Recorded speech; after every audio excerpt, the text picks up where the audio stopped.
scenes is where I make my dreams as I travel to that trinary star. Can I leave my seat, take a stroll and stretch my feet, though I promised not to go too far. I could climb onto a thought base, or maybe dangle from a planetary hat. Take a stairway up to heaven, jumping ship to ship. I'm sure we'll make it there together. Yeah, we'll always pull together. Space madness ate this mind. How many years ago you can tell from all the babble, but we're all mad. It seems together. Instance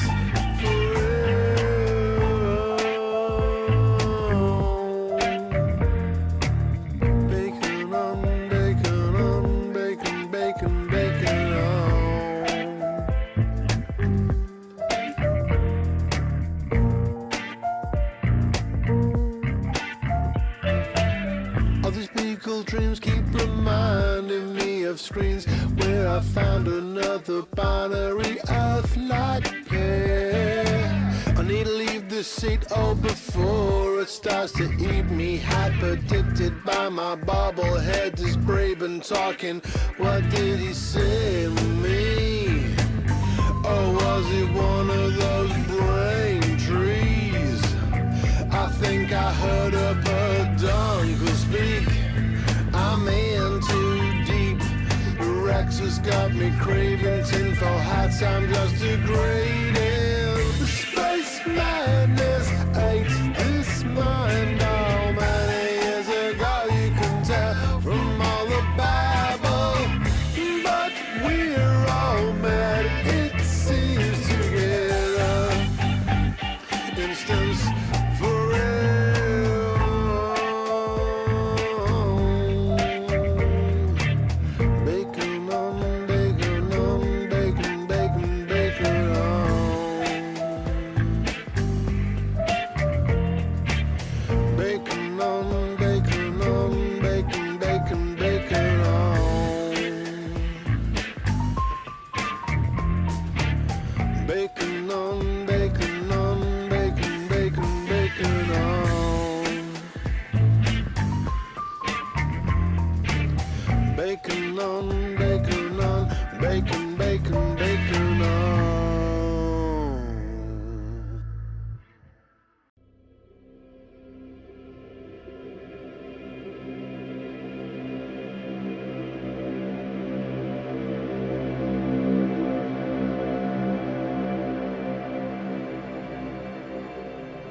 ships or with the fighter base. Whoa, hey.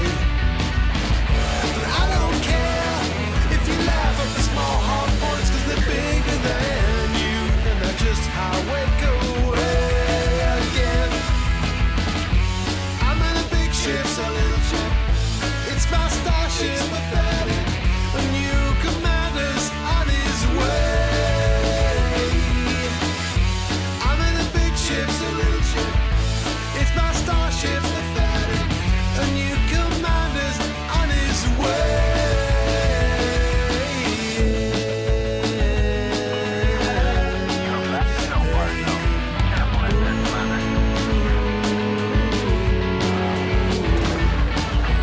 So now I'm free, I'm texting all those girls who turn their noses up. I flew a smaller ship and I lost it all, okay. But in this capital with base so full, I think they'll change their minds. I got a proper ship with a fighter bay, yeah, hey. But I don't care if they laugh at the small hard points, cause they're bigger than you, and I'm just how it goes. I'm in a big ship, so it's my starship, pathetic. A new commander's on his way. I'm in a big ship, so yeah, it's my starship, pathetic. A new commander's on his way. See you at the revive screen, boy. At the revive screen, boy. See you at the revive screen, boy. At the revive screen.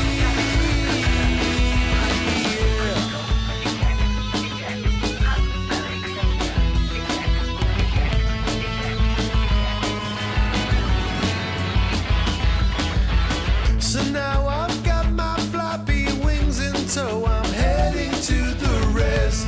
I'll fight a bigger ship with a fighter bay and blow. But I don't care, cause in this new kill back, the comeback will be mine. I like a proper ship with a fighter bay, whoa, hey. But I don't care if they laugh at the small hard point, cause I'm bigger than you, and I'm just how it goes. I'm in a big ship, so little ship. It's my starship, pathetic. A new commander's on his way. I'm in a big ship, so little ship. It's like a starship, pathetic. A new commander's on his way. See you at the revive screen. See you at the revive screen, boy. See you at the revive screen, boy. At the revive screen. See you at the revive screen, boy. At the revive screen, boy. See you at the revive screen, boy. At the revive screen, boy.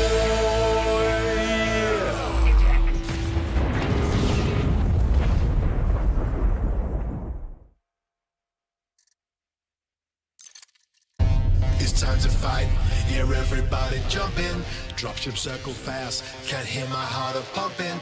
Frontline is the way. The ship floor opens up. It's time to lock and load. Game over, man. Wish me some luck. My comma's running fine. I'll hit you every time. This combat zone is back. Come take it. Come take it home. Alpha Beta Delta's calling. Grenades and rockets falling. Commanders leap to the sky. On this day I will die.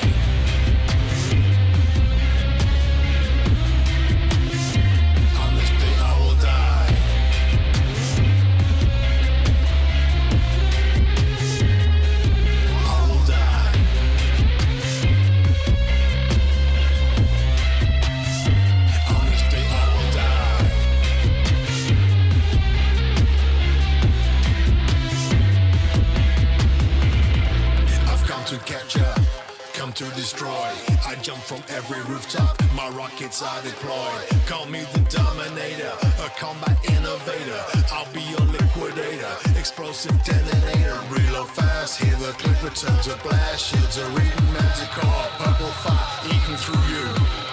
On this day, all will die.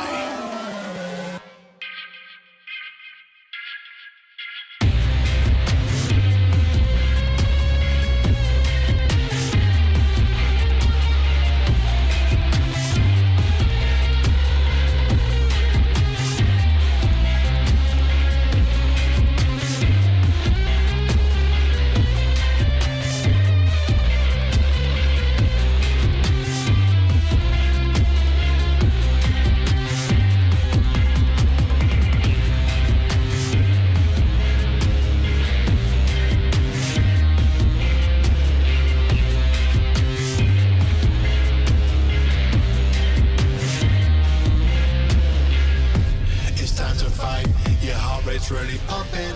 Laser fires around, my shields can take a thumping. I'm running low on power, can't find a USB. I'm pressing buttons while the enemy runs over me. Panic starts, breath is loud, vision red, this ain't allowed. I think my pants are falling, apex I'm really calling. Shields are flying, grenades hit, on the fence something is hit. Commanding into the sky, on this day I will die.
I got a fertile land, spot some high romance. Go, go, go, there's Scotty. I got the highest bounty, given half a chance. Go, go, go, there's Scotty. I got a multi crew, just me and you. Choose your role, you know what to do. Oh yeah. I got myself a mission, gonna get dark in commission. I've been speeding through your mouth, not all night long. Go, go, go, go. There's some action that I might regret, cause the daddy's got a big Corvette. So I'll highway out for the morning call. Go, go, go, let's go. Yeah, I'll highway out before the morning comes. Yeah, the local gangs like to try it. Go, go, go, let's go. They're only jealous of my huge cannon. Here's the big one, Scobby. I get more action than I ever could. Handing in my bounties, oh, it feels so good. That's right. I got myself a mission, gonna get dark in commission. Then I'm speeding through your mail slot all night long. Go, go, hey, I love to hang out longer, but daddy's got an anaconda. So I'll highway out before I see those guns. Go, go, go, let's go. I love to live in anarchy, it's the only way a man can be free. But the legends are really fast, so come on board, I'll take you for a blast. Well, I'm not sweet, but I'm a honest man. I don't give a damn if you're in for a fan. The pilot of guns got you in my sight. I'm ready for action, you know it feels alright.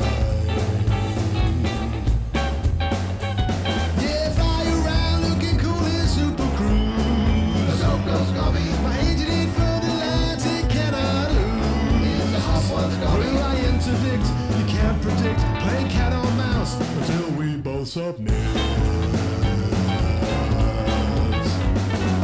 I got myself a mission, gonna get dark in permission. Been speeding through your mail slot all night long. Go, go, come on, don't be frightened. For some zero-G excitement, let me tumble through the address for some fun. Go, go, go, let's go. Let me tumble through your address for some fun. Yeah.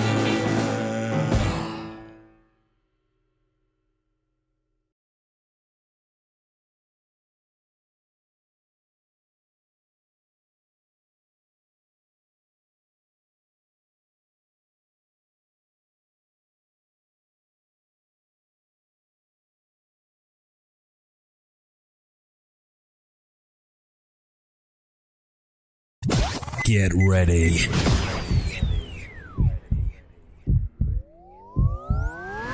Lave Radio.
Hello and welcome to Lave Radio. Greetings and welcome to Lave Radio. Greetings, Commanders. Greetings, Commanders. The show that talks about the universe of Elite and the development of the computer game Elite 4, known as Elite Dangerous, and the fantastic community that surrounds it. Broadcast from the Orange Sidewinder and hosted by a vending machine technician. A place of nonsense and innuendo for forum dads. A self-contained podcast 2 hours long. Transmitting to every corner of the galaxy. It's even louder than me. The hottest show this side of Dizzo. The name of the place. Lave Radio. Lave Radio. Lave Radio. Lave Radio. Lave Radio.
That was a hint to you, Colin. It's a good start. Okay, hello and welcome to episode whatever the hell this is of Lave Radio. I'm not your host, Ben Moss Woodward, otherwise known as Commander Edelweiss. And joining me somewhere, we may have Alec Turner, who's something. Hello, I'd like to stall by talking on the subject of wood panelling for 5 minutes while Colin scrambles. Oh, how's your whittling going? Is that going all right? No, I've done with the whittling. It was, felt you're done. You're done. Are you all whittled out? Are you? I'm all whittled out. Hello. Also evening, joining us, welcome. we have on doing the knobs and the buttons and things. We've got Epithus. Hello. Isn't that a Pathos? Yeah, him too. Epicris. We've got an emergency Epicris. Yeah, so greetings, Commanders, and welcome to episode 585 of Lave Radio, the show that talks about the universe of Elite Dangerous and the fantastic community that surrounds it. I'm your host. You're deja vu here, Alec. Discord dropping Commander Phoenix to Fire, otherwise known as Colin Ford. And joining me in the already signed on the bar for this episode, you've already heard them.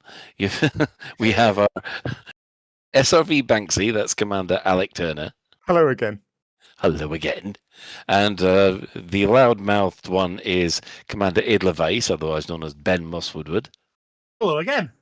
Hello again. And of course, we have Apathis on tech and hopefully making a contribution or two himself. Hello. Oh, for a second, the pause of death silence is just to make the buttocks just go that little bit much. Right. So, if you wish, you can join us live. We do have a Pathos in the Lave station, and Edelweiss is flying about exploring. I'm picking flowers this evening. Yes, picking flowers, as am I. If you wish, yes, if you can't get to us in game, you can join the Twitch chat channel, which you can access through laveradio.com/live. Click in the live chat. Otherwise, go to twitch.tv/laveradio. You'll find us there. So, let's have a quick run around the crews, see how they are. The Chris Mark 4, the Chris Mark 5, and Psyche are all getting drunk in Scotland at the moment, so enjoy. But we will start with... I mean, cheers. Not jealous at all. Not jealous at all. Apathis, do you want to kick off? I guess. Let's see. This is when you say no, not really. Yeah. There's a spot that just put you on it. Let's see. I spent part of the week waiting around for operations to drop because I'd taken some time off, so I was there waiting for it and waiting for it and waiting for it. It's probably my fault the servers were delayed. Never take patch day off work. I know. I had holiday to use. And then I've done a bit of operations, a bit of exploring, and yeah, that's about it, really. Excellent. Alec? Hello, yes, I am speaking to you on my new Corsair HSHs, which sound fantastic in my ears, and I will listen back to the show tomorrow to see what the mic is like. What have I been up? Well, the best thing is, I guess, of my week was Saturday. I went to the Duxford Air Show, which was lovely. Superb day out, actually. I'd never even been to the Duxford Air Museum, which, as many people will know, is where the Elite Dangerous launch party was held, as they wheeled a quarter-scale Cobra out of a hangar or some such. It's a great museum. I really enjoyed it. I mean, it's a big site, actually, and we didn't have time to do much of it because the air show was on, and so there's a lot of stuff going on outdoors. The air show was fantastic. It's sort of flybys by all sorts of cool military aircraft and non-military aircraft and things. I think my highlight, aside from a very nice beer, was I did look this up because I didn't know who they were at the time. A display by these guys called the Jet Pits. I don't know if there's a team. There was only one of these things, and it's a sort of classic stunt plane, I suppose. Except so it's got a 300 horsepower piston, sort of main piston prop engine. But it also has, I'm just reading this off their blurb, but it also has 2 Lynx jet turbines on it as well. so it can do these amazing things where it'll do, like if you've ever seen like a stunt plane show, they'll sort of do a stall, they'll sort of fly up vertical and then stall and then fall back down and then kind of regain control. Well, this thing can do that, but then at the point of stalling, presumably he turns on the jets and it just sits there and sits there and sits there. He can just like hold its position, like it can literally hover basically while still pointing upwards. That sounds awesome. Yeah, it's pretty wild to see. Apparently, it hasn't got enough thrust to then like regain forward momentum. The commentator reeled off some sort of stats about how much power it takes to sort of start moving forwards again from a standing start when you're pointing straight up. But yeah, certainly for stunts, it was incredible. So yeah, might go again next year. It's jolly good. It's on over a weekend in July. Excellent. Yeah, it's a good day out. In game was sort of comical in a way, I suppose, because following last week's show and the big store sale and all the excitement over operations, I promptly went out and bought some gun skins. So I bought the Drakon, Cyan, Aphelion, and AR-50 skins. So I've got matching Aphelion and 50s, which look really cool. And then I went down my guns, and everyone was raving about the plasma handgun, and I had a look. It's the Tormentor, and mine was only grade 1. So I then spent, I guess, the whole of my first gaming session both looking at the Caring is Sharing forum thread,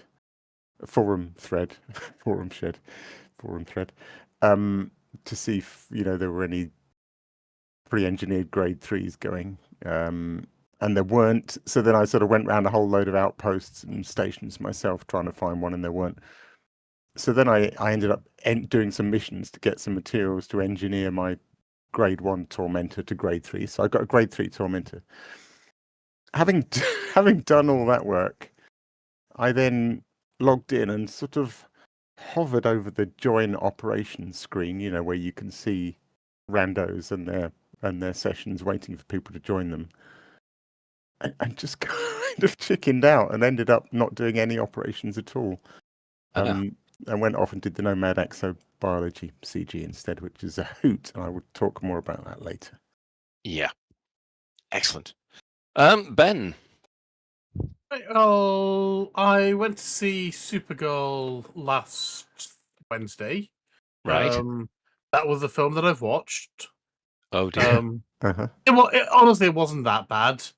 I loved the Millie Alcock. Is it Millie Alcock or something? Yeah. I loved her portrayal of Supergirl. She was great. I love Jason Momoa and what he did with Lobo. I just think that it feels like the writers just didn't care about the story, as we've seen with too many Marvel films, frankly. It's funny you should mention that. As soon as I saw the negative feedback and the fact that a lot of people were, the usual suspects were going, it's bombed. I thought, oh, is that because it's Supergirl, or whether or not it's genuinely a bit of a duffer? Yeah, I mean, it's not. To call it a duffer's too strong. Right. But I legitimately preferred He-Man over Supergirl. Ooh. And that feels wrong. Yeah, that's a surprise. I would not have expected that. But the whole reason I preferred He-Man over Supergirl is He-Man wasn't trying to pretend it was anything. It was just, I'm having fun here, and I don't give a shit what anyone else thinks. And can we have that?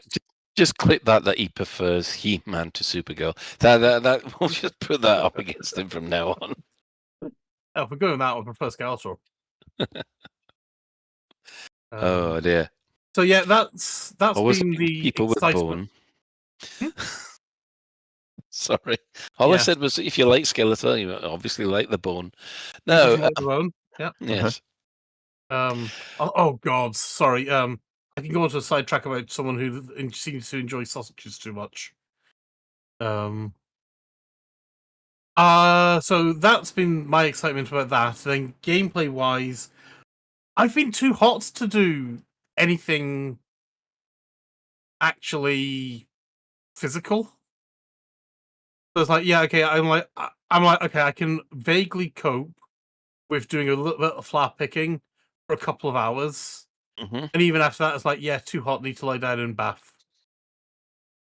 Need a cold shower afterwards. I didn't think it was that hot down there at the moment. It's over 30 again.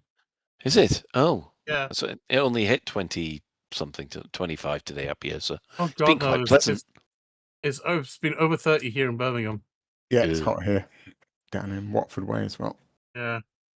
Yeah, that's basically been my life, going too hot and then enjoying Supergirl.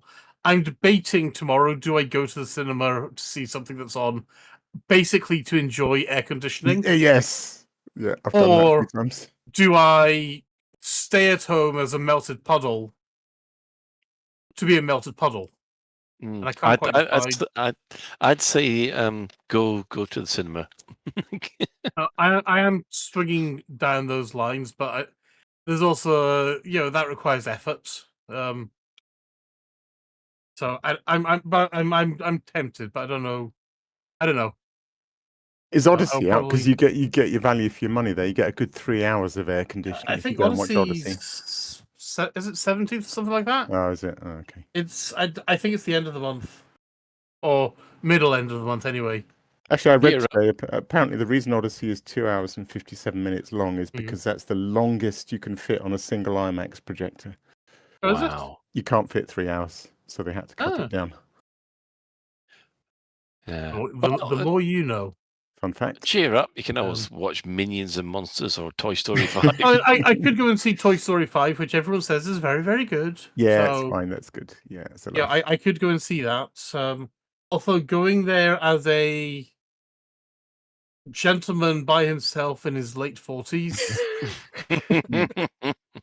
I would say kidnap a child, but that's probably worse. That's probably worse. Yeah. Oh, you mean kidnap a child to take along to this? Yeah. Yes. Yes, I didn't mean just kidnap a child. You know, we just kidnap a child at random. For lols on a no.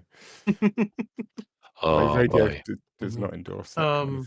Believe it does endorse kidnapping. I'll probably children. fill you guys in what I do about that next week. So yeah, that's been me.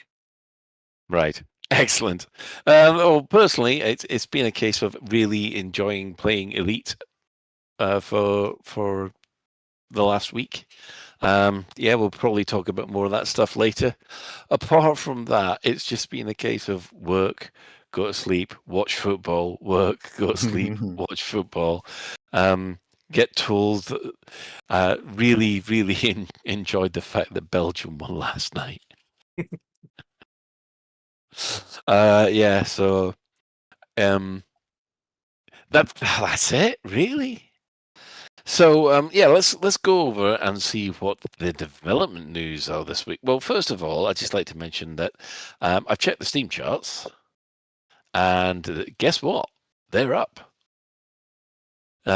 Steam chart numbers have actually hit the highest since October 2025. So that's what 9 months now. So yeah, it's seemed to have the desired effect, which is good. Oh, good news. Yeah, and yes, so they also, as you all know, last week we didn't get the operations update. That came out a couple of days. Well, it came out the next day, and they've been working on bug fixes, so much so that we're now up to version 4.4/02. So unfortunately, it does seem that not all the issues that have been raised have been fixed. There are a few things that they haven't sorted yet. Now, this is from Philip Frontier at about midday today.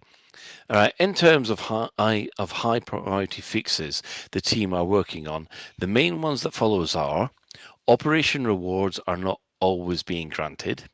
There's a solution. They're working on a solution to re-add the stars cache that have been lost, because apparently when people did operations, they lost the stars that they had logged recently, which is a bit scary. They've also got to restore resources that were removed from inventories upon the completion of an operation. They suspect it's got something to do with the fact you have to pick up goods within that operation, and it seems to be causing a problem. And finally, they're working to restore unsold exploration data that may have been wiped. This is by no means a definite list.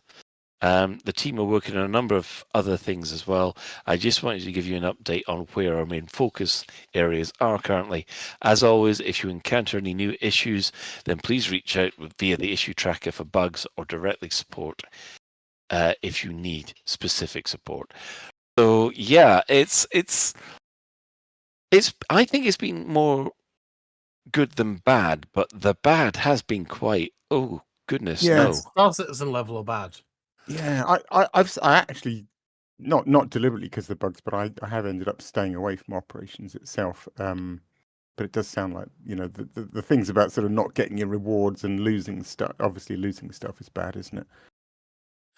Yeah, I mean that did seem I was under the impression that had been fixed in the latest patch, but obviously not. Yeah, I can see a comment in chat about the visited systems data. I've got a thing in Community Corner on that, so maybe I'll touch on that a bit more later. But yeah, I mean they have put in a lot of fixes in the latest update, which was improves UI telegraphing for Merc gear, which is helpful, and dedicated icon. I can't even pronounce that. I can't get my tongue around iconography. I'm not sure where you are, but I don't know what iconography. You're reading, but yeah, and there's quite a lot of little bug fixes that have come in, mostly to sort out a lot of graphical issues, but the big ones, which are I mean, I've already done one operation which has had to do with mucking stuff about with my inventory, and I haven't checked my inventory since.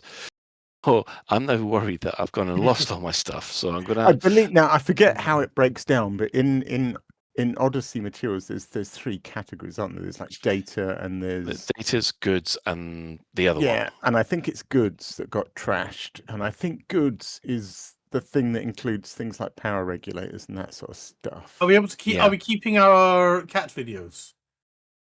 Yeah, because that's data. Yeah, it's data.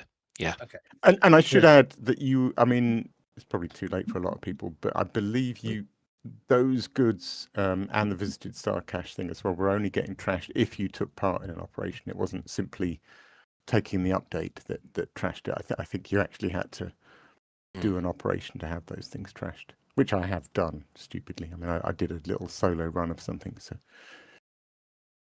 hey, yeah. I mean, have you seen any other bugs, Colin, or anyone?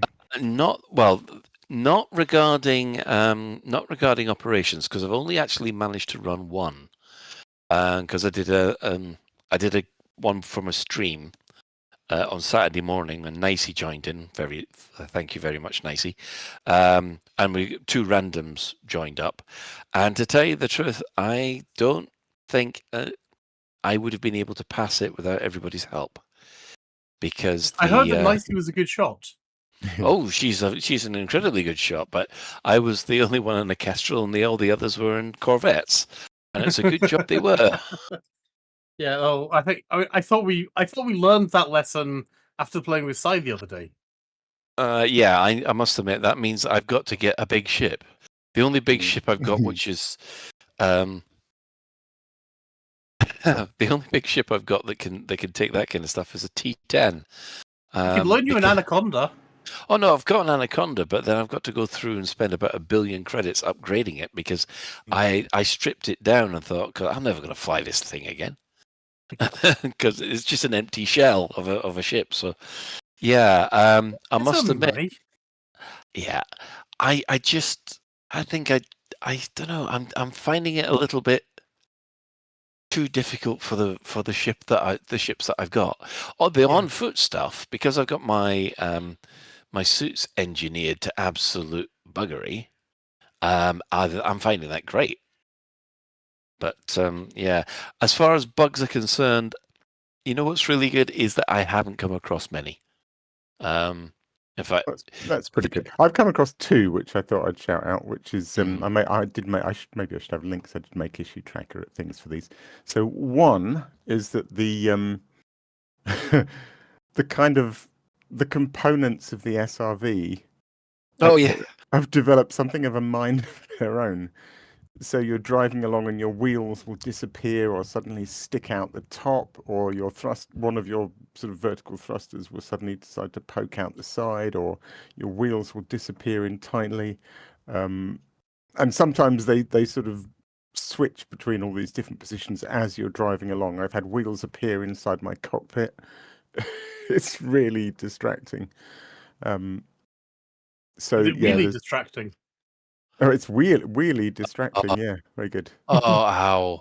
Oh, that one actually hurt. And then the other one, and a few other people have confirmed this as well. The other one I've had, which is quite annoying, is that when I go into the camera suite, when I'm in the Nomad, if I'm in the Nomad, go into the camera suite and then switch into free cam mode where you can normally move the camera around the ship. My ship just rockets off. It suddenly goes to full thrust, which means I haven't managed to take any photos of the Nomad in space, because the minute I go into camera suite, it just zooms off. Other people, like the Burrs, have reported the exact opposite, where they're trying to video the Nomad cruising along at a nice steady tick, and it zeroes its throttle.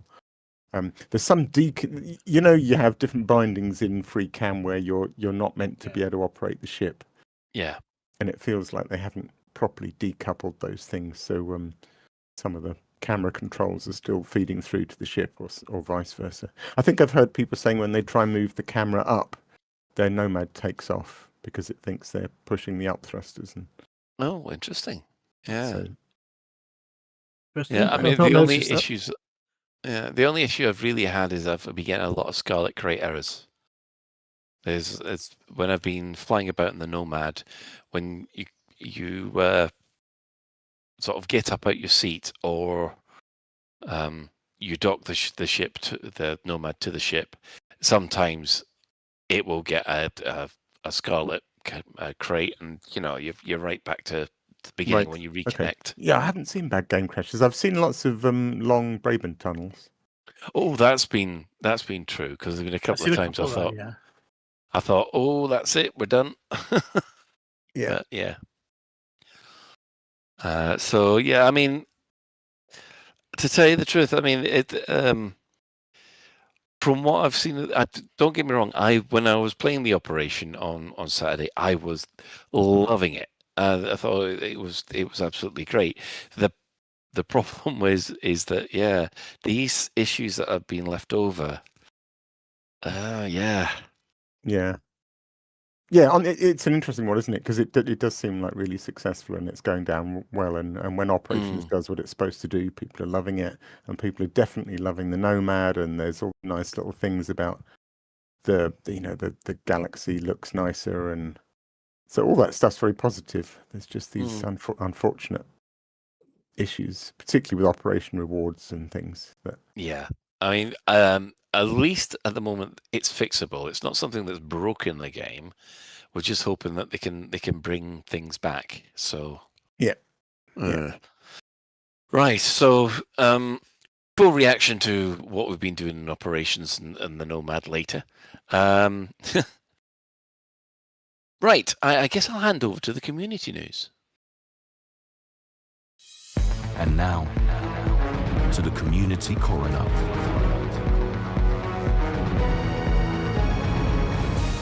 It's a dead game, innit, mate? Okay. First item is a video by Commander Exorcist. People should just subscribe to Commander Exorcist. He releases great videos. And they're all good, but I don't always get time to watch them. But I sat down with this one and I really enjoyed it. It's called Record Breaking Mountain, my first biologic trip with the Nomad. It's a sort of longish video. His comment on it is it's about the video, but I'll come on to this. It's about the mountain, but most of the video is just Exorcist, trying out exobiology and enjoying the Nomad, which I think we've all been doing this week to some extent. I definitely want to talk more about that. But yeah, he does encounter this wonderful mountain, which I've now got bookmarked, which he reckons was about 10 kilometers tall and possibly the tallest mountain he's found so far in Odyssey. It looked absolutely glorious. Anyway, it's a very chill video, and I just thought I'd recommend it because it's. Is it in the middle of nowhere? Is it quite local to the bubble? I don't think it's too bad. It's I could be wrong. I think it was sort of out the way of the where the CG was taking place, which is about 2 Kylies out from Sol, I think. But what I was going to say, for reasons maybe we'll come on to when we talk more about the CG. But I'm in a Crate Mark II, and the only thing with this mountain is that it's on a planet which is 600,000 light seconds from the star, and I'm not about to do that in a Crate Mark II. I take it your Crate Mark II hasn't got the SEO in it. Well, it has, but it gets hot and it eats all the fuel. Of course it does, yeah. If people remember that, I'd sort of forgotten. Yeah, you do kind of forget what the SEO does on an older ship, don't you? Yeah, you really. There are distances you really can't go, otherwise you just burn up or run out of fuel. Anyway, right, that was the first video. While watching that video, Exorcist actually recommends another video, which I'm also going to include because it was excellent. It's nearly 50 minutes long, I think, but it's a really, really good watch. I was absolutely riveted. It's called The New Nomad Flight Review, an Elite Dangerous FA off pilot's first impression by Commander Evie May. And I'm going to go back and watch some of Evie May's other videos, I think. But so Evie May is one of the sort of Newton's Gambit exclusive flight assist off pilots. A really excellent flight assist off pilot. It was a joy to watch. And they're basically reviewing the Nomad, and really, really going into detail, wonderful detail about not only talking about the different sort of training techniques for flight assist off, so things like tethering and doing trench runs and things. Talking really eloquently about flight assist off and sort of reminding people what it's all about. And they've also got a view in their video of what their hands are doing. They've got 2 sticks, and they talk through what all the axes on the sticks do. So it's really nicely sort of detailed. But then also really going into the Nomad's things like there's this sort of boost. I forget what it's called now, but there's like when you boost a ship in flight assist off, there's like 4 stages to the boost. There's like a spool up where the boost doesn't do very much, and then there's the main thrust that you get from the boost where your forward speed goes up and all your sort of maneuvering goes up as well. And then there's an extra little bit where the speed doesn't go up anymore, but your pitch and roll are still amplified, and then a cool down. And they go into a really detailed thing of sort of measuring that boost profile, and it's all fascinating stuff. I really enjoyed it. And there's some lovely flying to the tune of some of Alzo's music. So anyone who went to PitCon will probably know Alzo's music. And Evie May's got some lovely Canyon flight assist off Nomad flying to the tune of Alzo. So all in all, a really fantastic video. I really enjoyed that. Right. Onwards. Next couple of things I wanted to feature was just amuse me, but there was a couple of Nomad achievements. I think pretty much the day the Nomad dropped, or the day afterwards. 1st of July this was. So on the 1st of July, Kit Olsland completed the first planetary circumnavigation in a Nomad. The quote being, "I've just completed the circumnavigation of Hyarka in a Nomad. It took 56 minutes to cover 1,005 kilometers at an average speed of 300 meters per second. This includes refueling once by docking back on the ship." So Nomad circumnavigation done. And then also on the 1st of July, Serrani managed to fly the Nomad from one planet to another and land. Also, and land, their quote being, "I flew from," deep breath, "Eorg Fly ZBS D510 A4DA to Eorg Fly ZBS D510 A4D. So yeah, basically taking off from a planet and then flying all the way to another planet and landing in the Nomad. Turns out it can be done even without Super Cruise. Send in your Nomad achievements to next week's Community Corner. Right, a couple more things to cover. There's a fantastic new, newish, I think, website I found called ED Black Box by Commander Chaos. We'll include the link to that in the show notes. And their sort of quote at the top of that page, that site is, "The Elite Dangerous Black Box is where I keep the notes I got tired of re-looking up. Which ship to fly for a job, how to unlock an engineer, what a blueprint costs, where to farm the materials, etc., etc." It started as a side project, somewhere to learn the game systems for myself, but as the pile of personal notes grew, it became a resource worth sharing. So it's an all-in-one, cross-linked place now, written the way one commander would explain it to another. And yeah, it's excellent. It's a really good website, and it covers everything you could possibly imagine about Elite, basically. It reminds me of my old forum thread, my old Best of the Forum thread, where I used to do exactly that and just kept all the things I found in one place, and it just grew and grew. But it's much nicer presented than my thread. Right, let's get on to the Visited Stars cache thing, because I've got a link from the community to share on that. For people that don't know, the game stores all the first discoveries, so you see your name on system. That's stored deep in the heart of the game on the servers, so don't worry about that. But when it comes to switching on the filter in the galaxy map, for people that don't know, you can filter your galaxy map on systems you've visited or systems you haven't visited, which is perhaps more useful when you're out exploring. For whatever reason, probably performance, that filter doesn't draw on the game's internal database of all the systems that you've got your name on. Instead, what it uses is a file which is on your local file system called visited stars cache.dat, I think. And basically taking part in operations seems to have trashed that file. It's not the end of the world in a way. If you've never used the filter the galaxy map on stars you've visited, then you've frankly lost nothing that you've ever used anyway. If you relied on it heavily, and if Frontier are not able to restore it, they haven't said they can't yet, but they have said, what was their phrase?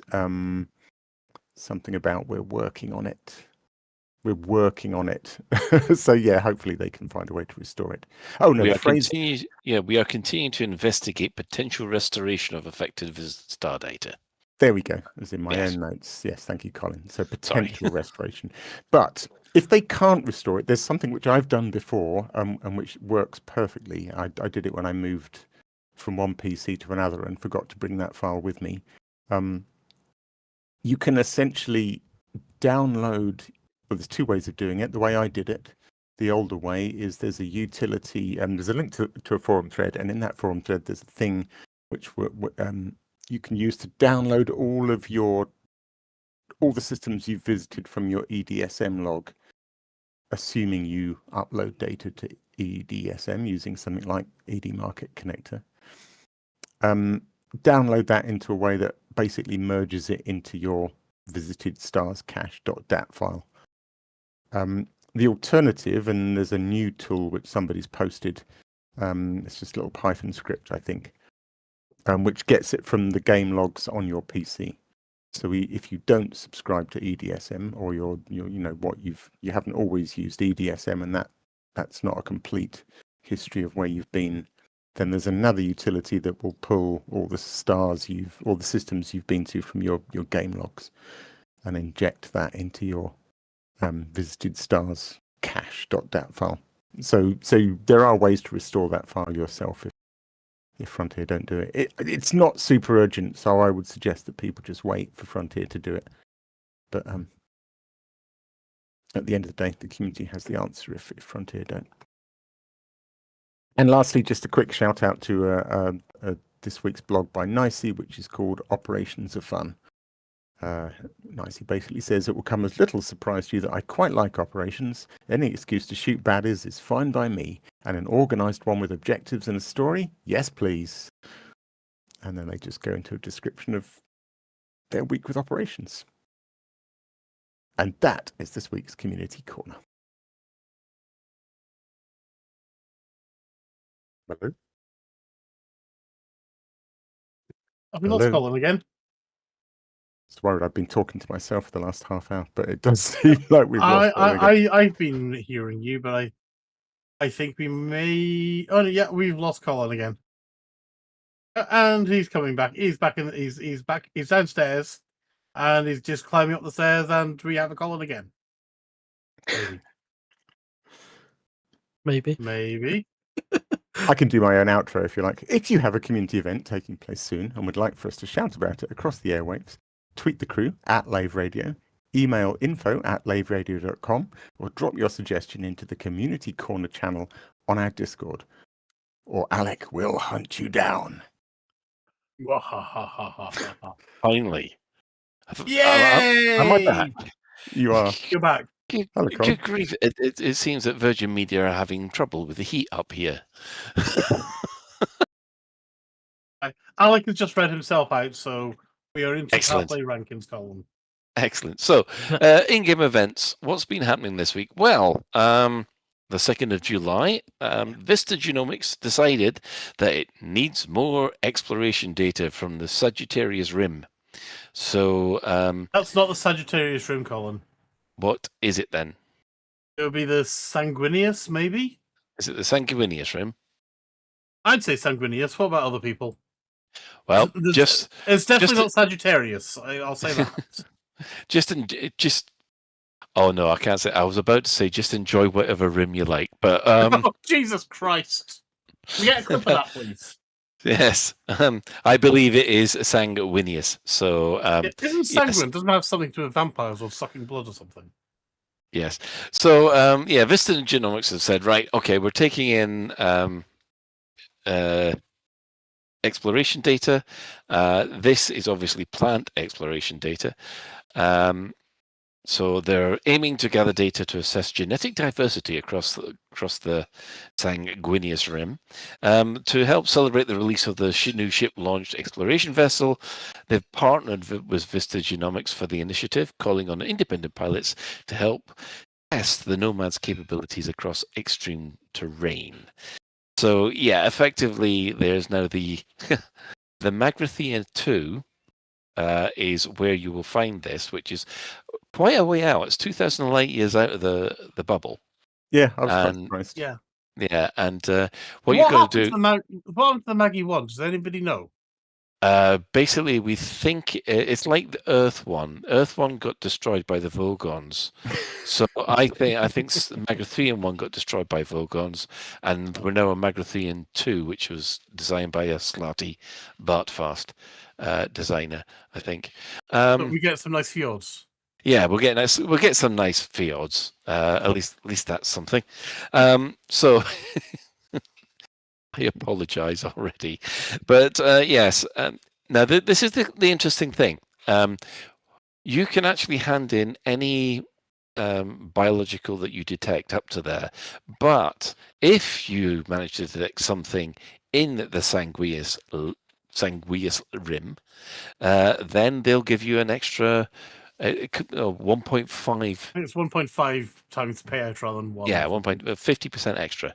Yeah. So it's quite an initiative. It's quite an interesting initiative, and also the fact that they can now actually say where you've scanned things from is interesting. Yeah, I think didn't they have another exploration CG where I think we already knew that they could tell where exploration data came from. I didn't know that they could tell where plant data came from, but it's great. I love that. I really like that they can say go and explore this region and not just have people do the loop around the road to riches plants or whatever, you know. It's cool. The CG station itself is out in that region anyway, so while you're out there, you might as well do your exobiology out there, frankly. I mean, yeah, it's. I must admit, I'm now 3,000 light years. I'm 1,000 light years in the other direction of the of where the megaship is, and and I'll be heading back there before Thursday. But the one thing that I did notice is that the Magrathea 2, it's only got one large landing bay. Yes. Oh, really? Yeah. It's only got one large landing bay, and what is everybody flying around in? A Crate Mark II. Caspians! No, Mandalay. Caspians. Not if you're flying a Nomad, you're not. But yeah, it's that's going to be interesting on Thursday night, isn't it? Yeah. Or Wednesday night, rather. So yeah, I must admit, I dropped 22 off on, I think it was a Sunday night, and I was already in the top 25%. So yeah, this. Although there's almost 8,000 people signed up for it. So yeah, I'm in top 50 and I've done very little, really. I've done 50 scans, so I'm nicely in top 25. I've been absolutely loving it. I wanted to point out something from, who was it that mentioned it in chat? Fanarp mentioned it, and yes, I've heard this too.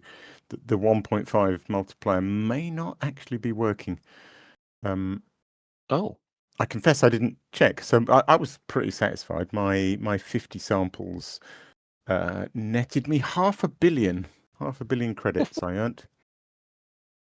Yeah. Happy with. I did set myself two things. So one, I don't actually. I probably do have a Caspian. I don't have a Caspian that I've properly loved and outfitted and named yet. So I don't entirely like the Caspian, partly because I can't land it and drive the SRV anywhere.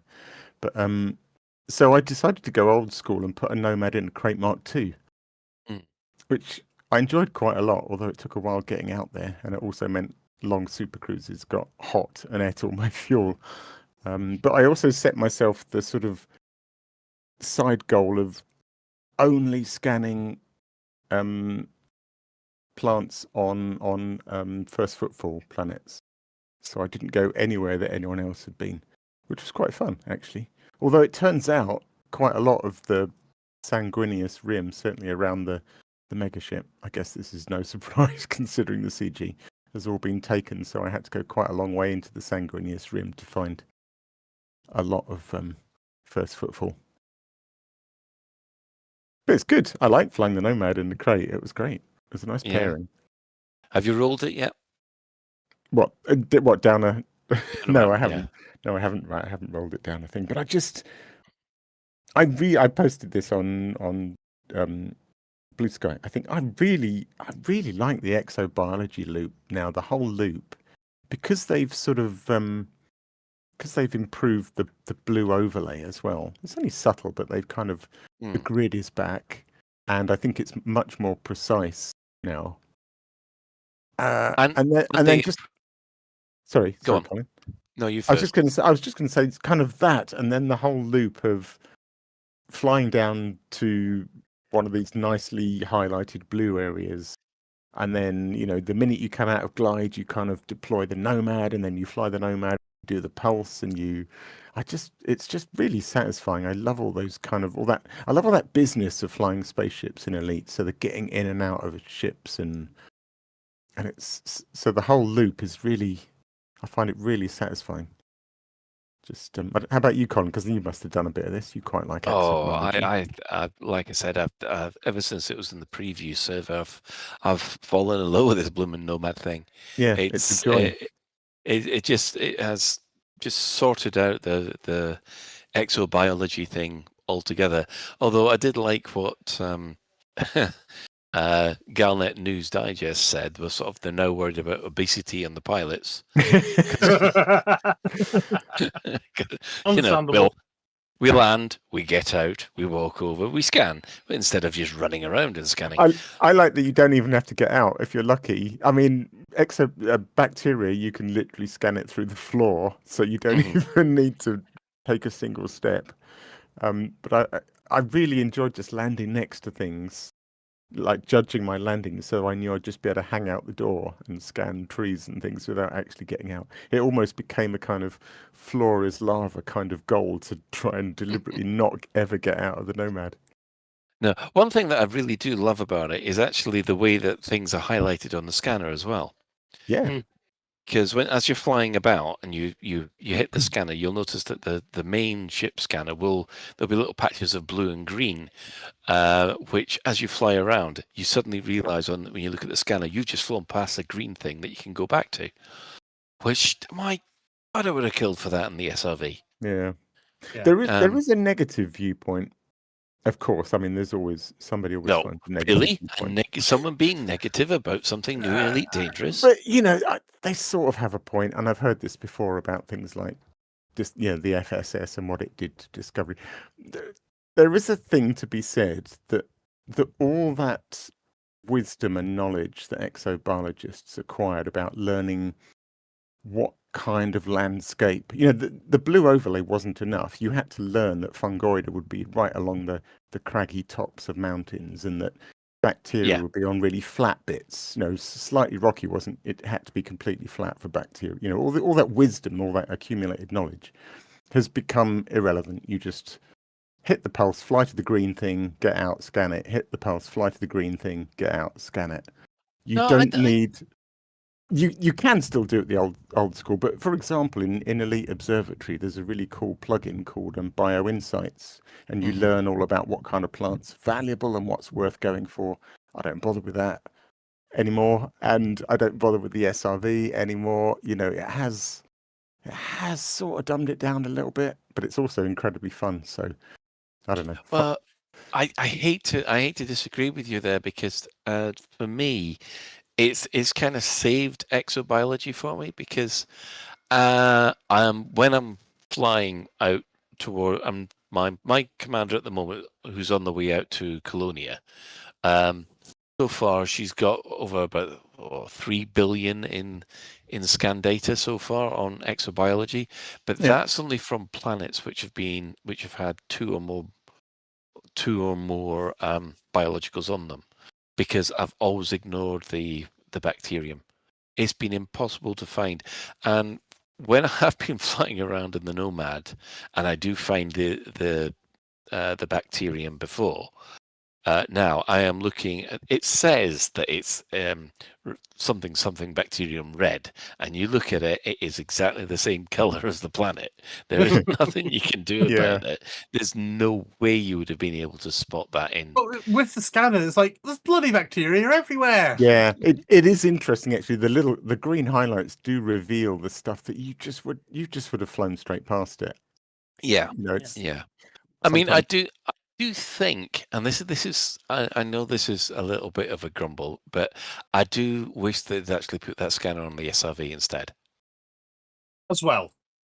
Well, no, well, yeah, there is the Nomad. I mean, I'll talk about other issues of the Nomad later, but yeah, I think that maybe it's because I've been used to driving that SRV looking for biologicals and. I hear you. What I would like to have seen, I think, as a halfway. Don't get me wrong. I love the Nomad and I love the exobiology loop now. I think it's brilliant. I do kind of see a little bit what people are saying about not needing quite as much knowledge and skill to find stuff as you did before.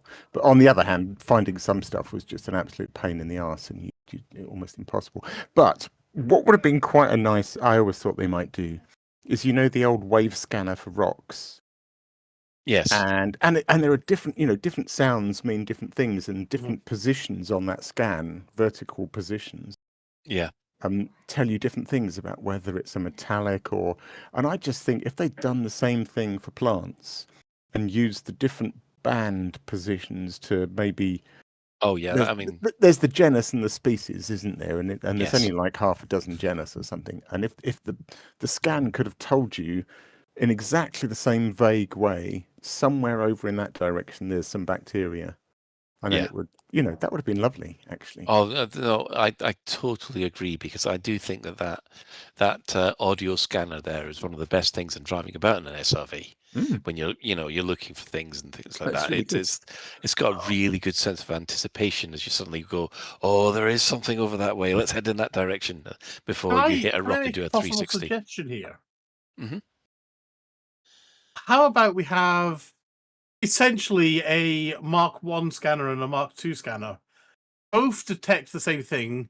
The Mark 1 scanner is more efficient, but requires expertise to use, and it's giving you what the SRV gives.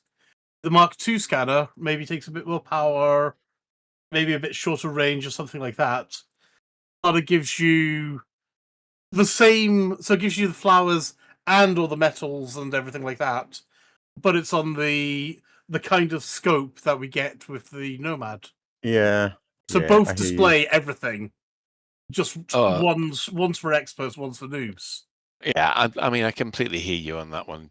The period, it's been something that I have been wanting for the SRV for since exobiology came in. But as Alex pointed out, that the Nomad has now made the SRV redundant as far as looking for plants is concerned. To tell you the truth, it's a bit bittersweet because I've been driving the SRV around there, and sometimes when you're driving the SRV, you come across vistas that you wouldn't catch in the Nomad. Yeah. And one of the reasons why I did fall in love with exobiology so much is because one minute you're flying along, and then all of a sudden you'll come across this superb vista that will just take your breath away. Think Ridley Scott filming The Martian, that kind of thing. And you're just there going, oh, that's amazing. I've got to take a photo of that. But I'm scared that I'm now going to miss those moments in the Nomad. Yeah, I mean, I suppose. Excuse me. I suppose the nice thing is that that game loop hasn't gone. You can I can go back to it if I want. We can go back to it if we want. Yeah. Why are you worried you'd miss that view in the Nomad? I know when I'm flying it, I'm scooting along at sort of 50 meters above the ground. There is something that I've found that I don't know. I don't know whether you found this in real life as well, but when say for instance you're walking or you're driving around somewhere, and a prime example is at the road into Glencoe, right? You're driving along the road and you come over the hump, and then all of a sudden before you is unveiled the whole of Glencoe, and you're just sort of there going, it's one of those things that just takes your breath away. You don't get this. I don't think you get the same feeling for it if you're flying over there 50 feet above it in a helicopter. No, I agree. I mean, it's one of the, as you know, I love driving the SRV long distance. That's why I've driven it around half a dozen planets, and there's a very different feel, I think, when you're actually in contact with the ground and you've got that different sense of scale and perspective. And if you see a mountain, it's not just a question of pointing forwards in a Nomad and flying and looking down on it and going, oh, that's a good mountain, and then getting bored of it. A mountain in an SRV and wondering what's the other side of that mountain is a whole little adventure in itself. Oh, you're about to burst into the Sound of Music there, aren't you? The hills are alive. Name every mountain. Yeah. Anyway, right. If you don't mind, we better move on to the Power Play rankings.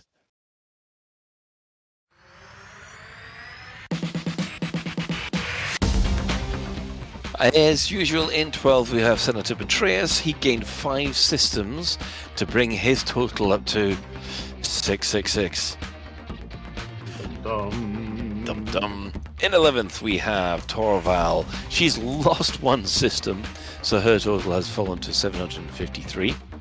In 10th, Delane has gained 5 systems, bringing his total up to 845.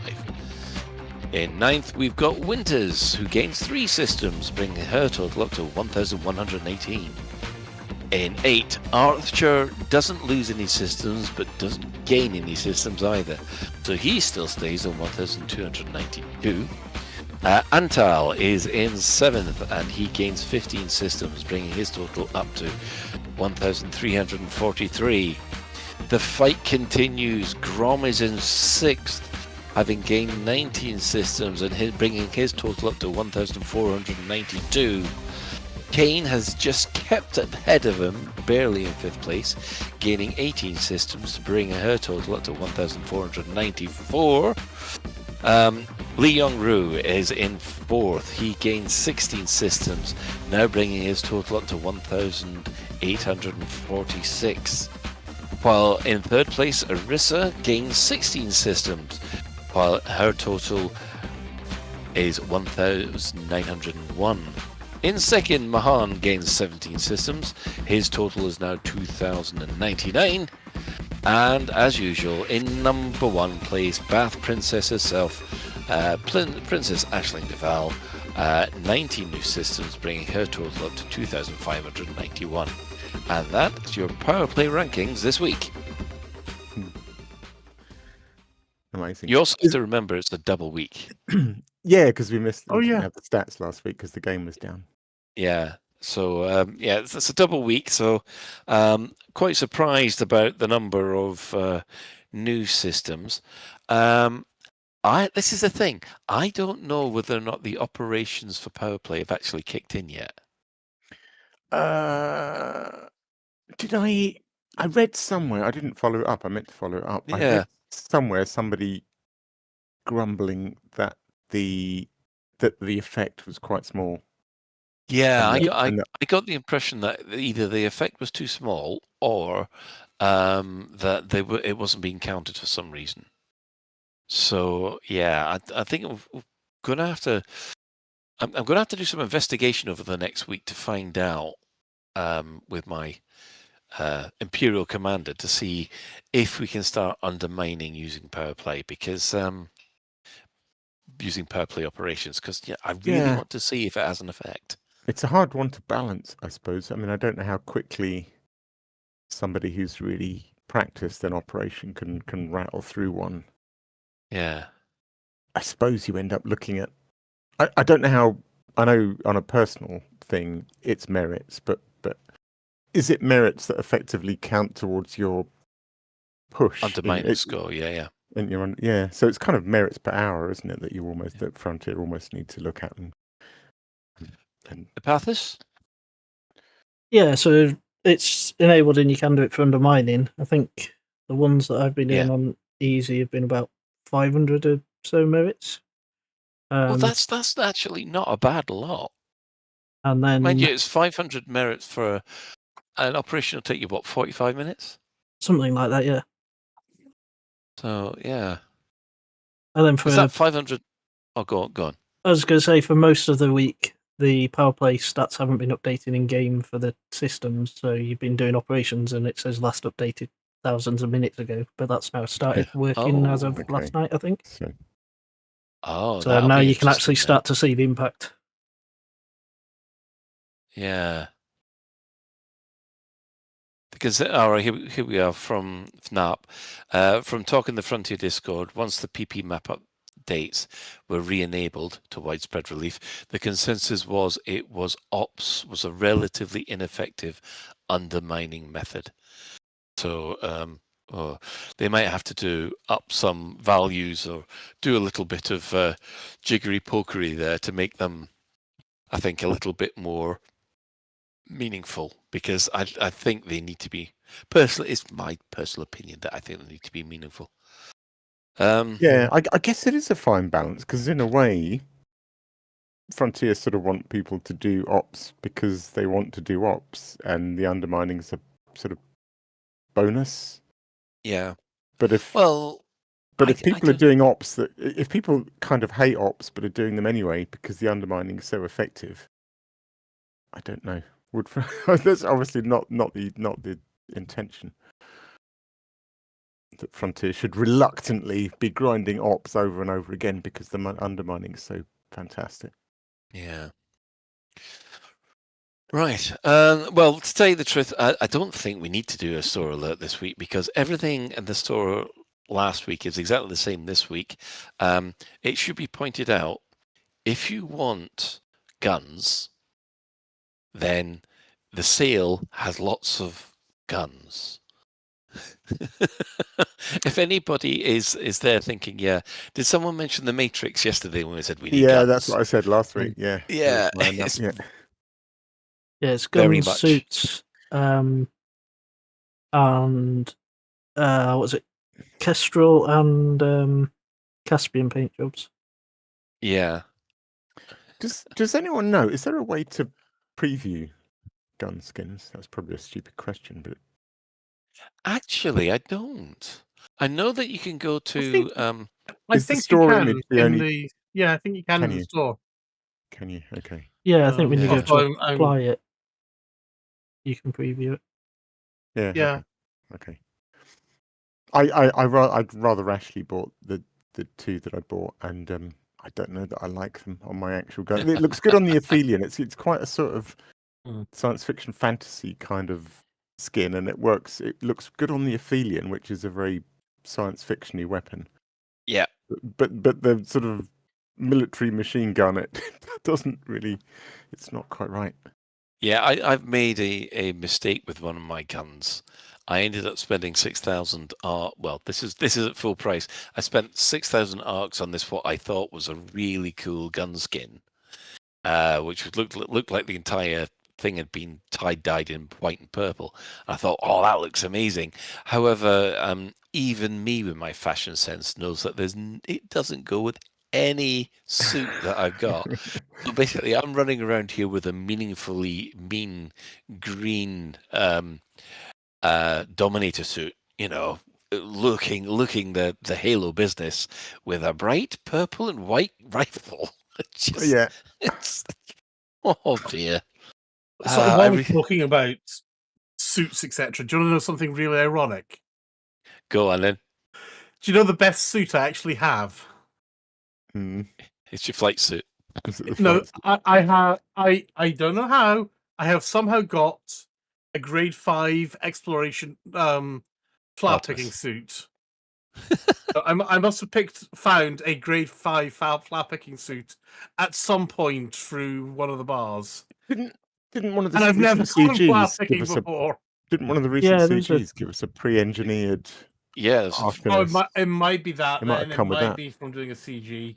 It was a Radicoido, wasn't it? Yeah. Okay, that's not so bad. So now we need a CG that goes off and gives us a grade 5 GPU suit, etc. Has anyone bought the Imperial helmet? Not yet. I've got it on my list. Right, you can't get just that helmet. No. Yeah, no, I don't think we could. No, you've got to get the suit, but you can wear the helmet separately. Comes with the hockey mask. And I've just had the client crash on me. Oh dear. Yeah, a hockey mask for all your Jason needs. Okay, we'll come back with some discussion and some questions after this ad break. I could murder a cup of tea. Yorkshire Gold, if you have it. Double Yorkshire Gold. And if you don't have it, you're dead. Lave Radio, broadcasting to every corner of the galaxy. Are you a commander who's tired of interstellar injustices? Do you find yourself constantly needing to express your displeasure? Look no further. Introducing the Manticore Pitchfork, crafted for the discerning commander who demands more than just a plasma gun to make their point. Made from ultra-durable, premium materials, these pitchforks are designed to handle even the most heated encounters with unruly aliens, malfunctioning droids, or pesky space pirates. Whether you're settling a dispute over asteroid mining rights or rioting about a non-compulsory feature, the Manticore Pitchfork has got you covered. With its sleek design and unbeatable durability, you'll be the envy of every commander in the galaxy. The Pitchfork will be in stores later this year, but if you cannot wait until then, you can get 3 months early access by visiting your nearest Frontline Solutions. Order today, and while stocks last, receive a free displeasure beacon. This lightweight handheld device combines all the functionality of a naked flame, but with 0 oxygen requirements. Now you can wield your torches in space, and even for a small fee, change their colour. The Manticore Pitchfork, when 280 characters aren't enough. From the creators of luggage limpets and passenger lounge suitcase shuttles comes the latest revolution in passenger transportation. The passenger cannon. For centuries, circus performers have perfected the technique of being fired from a cannon. Paired with our new memory gel passenger pod impact absorption technology, you too can speed up disembarkation times from your liner by up to 250%. No longer be limited by pad sizes and excessive docking fees with the passenger cannon. But how does it all work?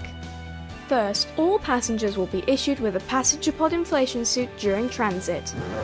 On approach to your passenger's destination, simply fill the inflation suit with our patented impact-absorbing memory gel. Then, once in a stable position in proximity to the destination, effortlessly slide them into the disembarkation chamber ready for launch.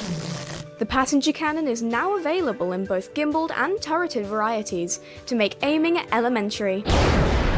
Make your liner one of the top 1% in the galaxy. Buy a passenger cannon today. Warning, passenger cannon must not be operated on high-gravity planets or near geysers.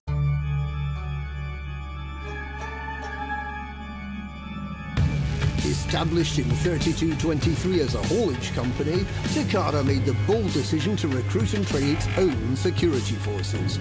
Over the years, a series of highly effective laser weaponry was also developed to support these security teams, and they garnered galactic critical acclaim. The TK Zenith, a burst-fire pistol that can strip shields in no time. The TK Eclipse, a rapid-fire carbine for close-up thermal destruction. And the TK Aphelion Assault Rifle, a powerful and precise weapon of total shield destruction. On the battlefield, you know what's needed. Takara. Is Colin back? I'm back, don't worry. Yes, I'm back. Right, let's have a little bit of discussion about operations in the Nomad. Obviously, I mean, we've had a bit of discussion about the Nomad so far. Is there anything else that you've noticed about the Nomad that's taking your fancy? Because there's a couple of things that I've noticed, but I don't know how everybody else has reacted to it. Well, I was going to mention its very thin floor. Yes. Mm-hmm. If we haven't touched on that I think already. the floor might be thicker, because I tried landing on a flower earlier, and it wouldn't poke through my floor. I mean, I don't know how a genetic scanner works, but should it be able to go through the floor? What The flower's been poking through the... You've been standing in the thing, and you've been able to see the flower growing out of your floor, so I think that's... Yeah. What are those twin-hulled sailing boats, catamarans, and instead of they just have a bit of canvas stretched across the bottom. That maybe that's what the base of the Nomad is. It's just a bit of like gauze. It's got a certain commander filter. Only the commanders that that own the Nomad are able to walk on there. Because if you're another commander walking inside their Nomad and they take off, you're just watching you as you go straight through the floor. The other thing I wanted to mention, I hope neither of these are yours, Colin, because I want to hear yours as well. I was going to mention the doors opening thing. Is that going to touch on yours? No, but I have some things to say about that. Well, the thing is, I was kind of being devil's advocate a bit, but I was in a discussion elsewhere earlier in the week saying that I could imagine that waiting for the doors to open, even though it's only a second, it's a brief sort of moment. You get out of your chair and you have to wait for the doors to open, and if you run too far, they close, and then you have to wait for them to open. I was speculating that might get annoying, but actually, I think they've got it perfect. I love it. I love that the doors open and close, and that in fact, the door at the back, because it's at a bit of an angle, it's become a great pleasure to try and run up the slope of the door before it starts to open, so that it sort of lowers while I'm kind of on it. I really like the doors. I think they're great. You caught that as I was literally doing just that. Right. Okay. Nice. So it's not just you, Alec. Oh wow! Yeah. I've just seen your broken SRV there, Alec. That's phenomenal. Yeah. Yeah, I think there's a few things that they still need to be looking at. I have to agree with the doors, because you know how everybody was saying this is the Neil Armstrong moment that we've all been waiting for. Because I didn't think it'd make that much of a difference, especially after so much time doing the exploration. But just the fact that when the doors open, and you walk from your ship onto the planet's surface, there is that moment where you think, oh, this is definitely different, especially when you. It's more of a moment, isn't it? The door opening Yeah. and seeing the vista in front of you is definitely more of a moment than a fade from black. Yeah, it's better. It's better when you actually see the vista, and then you'll get the first footfall or whatever message there is there. So yeah, it's yeah, that's much better. The other little thing that I noticed is now if you have a co-pilot, your mothership behaves differently. If you don't have a co-pilot and you ask request docking, the mothership just hangs there. It just doesn't do anything, and you've got to fly around at the back and dock in. If you have a co-pilot and you request docking, as you approach the ship will then turn to face away from you so that you can. It's easier for you to dock. Really, that's interesting. It's a really nice little thing. But I should point out one of the bugs that I have noticed is that. If you are flying on your Nomad and you've got a crew member in your ship and you disconnect from the game and come back to it, first of all, your ship is elsewhere. It's not nearby, so you've got to resummon it. But when you summon it, your crew member's missing. Oh. And it only the crew member only will reinstate themselves once you've actually docked in the ship. Wow. Okay. But Add that to the bug list. Yeah, but for about 30 seconds of there going, I've just lost my crew member. I've had this crew member with me for 8 years. She's dangerous. I took her from harmless. Have I lost my crew member? But she was just hiding in the corner. Actually, you've just reminded me. I've just thought of another bug. Another bug which it's really irritating because it happens every single time. Is when you. I assume it's when you deploy the Nomad. Mm-hmm. Your ship's hardpoints deploy. Yes. So when you get back in and then you want to jump to Supercruise to go to the next planet, every single time I forget and I get the warning you can't jump to Supercruise, your hardpoints are deployed. Oh, retract the and it's the annoying thing is it's going to become muscle memory to retract hardpoints before I jump after a Nomad. And then Frontier will fix it, and I will end up deploying my hardpoints manually every single time. Oh. Yeah. The other thing about the Ben, Apathis, have you got any other observations for the Nomad so far? Apart from the fact I've been loving it, and you can indeed ram it into the ground if you're flying the Caspian in a steep dive, and then as soon as you come out, you then deploy, while the Caspian's like about a kilometer in, flying very, very fast. And then all of a sudden you basically wind up splattered into the ground. That I don't know if that's a bug or a feature, but yeah, that was the thing I noticed the other day, which was fun. Yeah. I still want a coffee machine in it. Yeah, the hardpoint thing's annoying because a couple of times I'm like, I've cleared Masslock, why is it not going? And then you look at the message, you're like, oh. Yeah. Why does when you deploy a fighter, does that Yes. also get your guns out? Yeah, guns Does come out it? when you deploy the fighter. Yeah. I've never noticed having to retract my hardpoints when I jump to Supercruise after deploying a fighter, but I'll tell you one thing. This is actually sort of reignited all my love for the ship launched fighter as well, because the launch and docking sequence for the Nomad is the same as the fighter, and it is good. And a lot I have discovered, people discovering this has been one of the favorite things to watch on a stream. The first time someone flies out in a Nomad without, they've never flown one of these ship launch fighters before, and seeing them do that and docking again, it's sort of that's amazing. It's a sort of Viper launch sequence, if you like. But yeah, I think the other couple of issues that I do have is, yes, it's I was flying around in a ship launched fighter, and the Nomad has the same targeting restrictions as the ship launched fighter.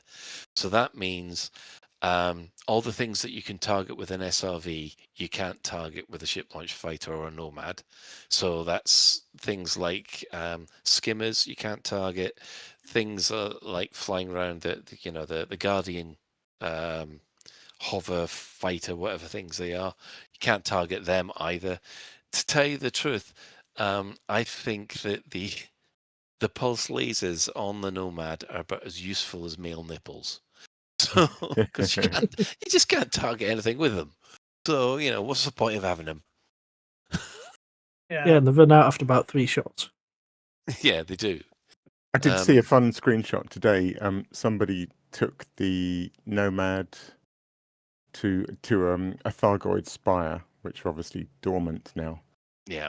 But if you remember, dotted around the little sort of weaving network of sort of roots and strands at the back of the spire were all these biologic hotspots that you had to scan. Oh, yeah, I remember little them. platform game. And if you go there in a Nomad and do the pulse, they all light up. Oh, you can see where they all are. There's no need to scan them anymore, but it's quite cool. Oh, that sounds good. And another thing that's a hangover from the fighter mechanics is the fact that you can't synthesize fuel or repair yourself. You can only do that kind of thing in an SRV. So the only way to repair your Nomad is to dock with the ship again. I wish they'd figure out. I wish they'd make the.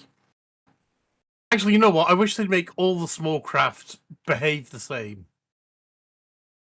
rather than having unique rules for what you can do in one and what you can do in t'other.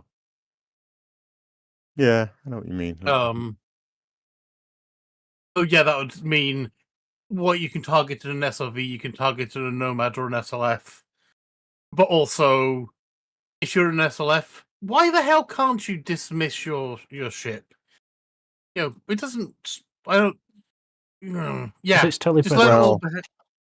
That's game bullshit, though. Really. Yeah. They're preserving the myth of the tether distance for what's it called, telepresence. Yeah, I mean, the telepresence. It's handy game stuff. Handwavium. Well, yeah.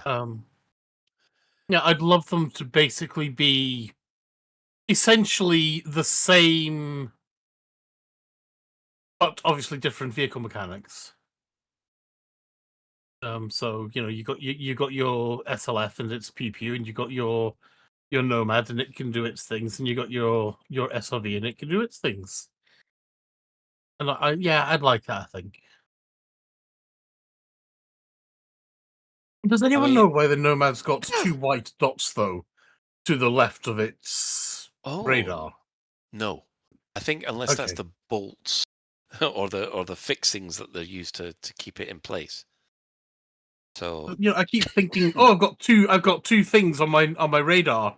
I should go have a look at them, and then I turn, and of course, it doesn't go anywhere. Yeah, not noticed that. So no, I don't think I've noticed that. How about operations? Anyone done any? Well, yeah, I've done one. It's one more than I've done. What about Apathis? Have you done a lot? Yeah, I've done a few. Did a few Wednesday with Psychic. That was quite fun. Apart from have you obviously the rewards not showing up. Apart from that, yeah. Have you done all 6? Because I think I've only done 2 at the 6 yet so far. I don't think I've done all of them yet. No, I've done 3. Yeah, I've probably done most of them. Yeah, I think how last week I was saying that I've got no problem doing a pickup group. Yeah. As in joining one, you mean? Yeah. Yeah. What? Eh? Well, I thought you meant starting one and then waiting for randoms to join you. Yeah, I must admit, I have found that a little bit. Yeah, I don't know whether this is my social battery being absolutely flat, but I found it really difficult to actually set one up because I'm too. Maybe I'm not confident enough in order to actually run these things. Because the first one that me, Psychic, and Ben ran, I mean, Psychic had been playing these for all week, but it was me and Ben's first time, and we sucked donkey balls at it. We were awful. And I am just scared of going onto a pickup group and being Miss. Oh, he's the crap one.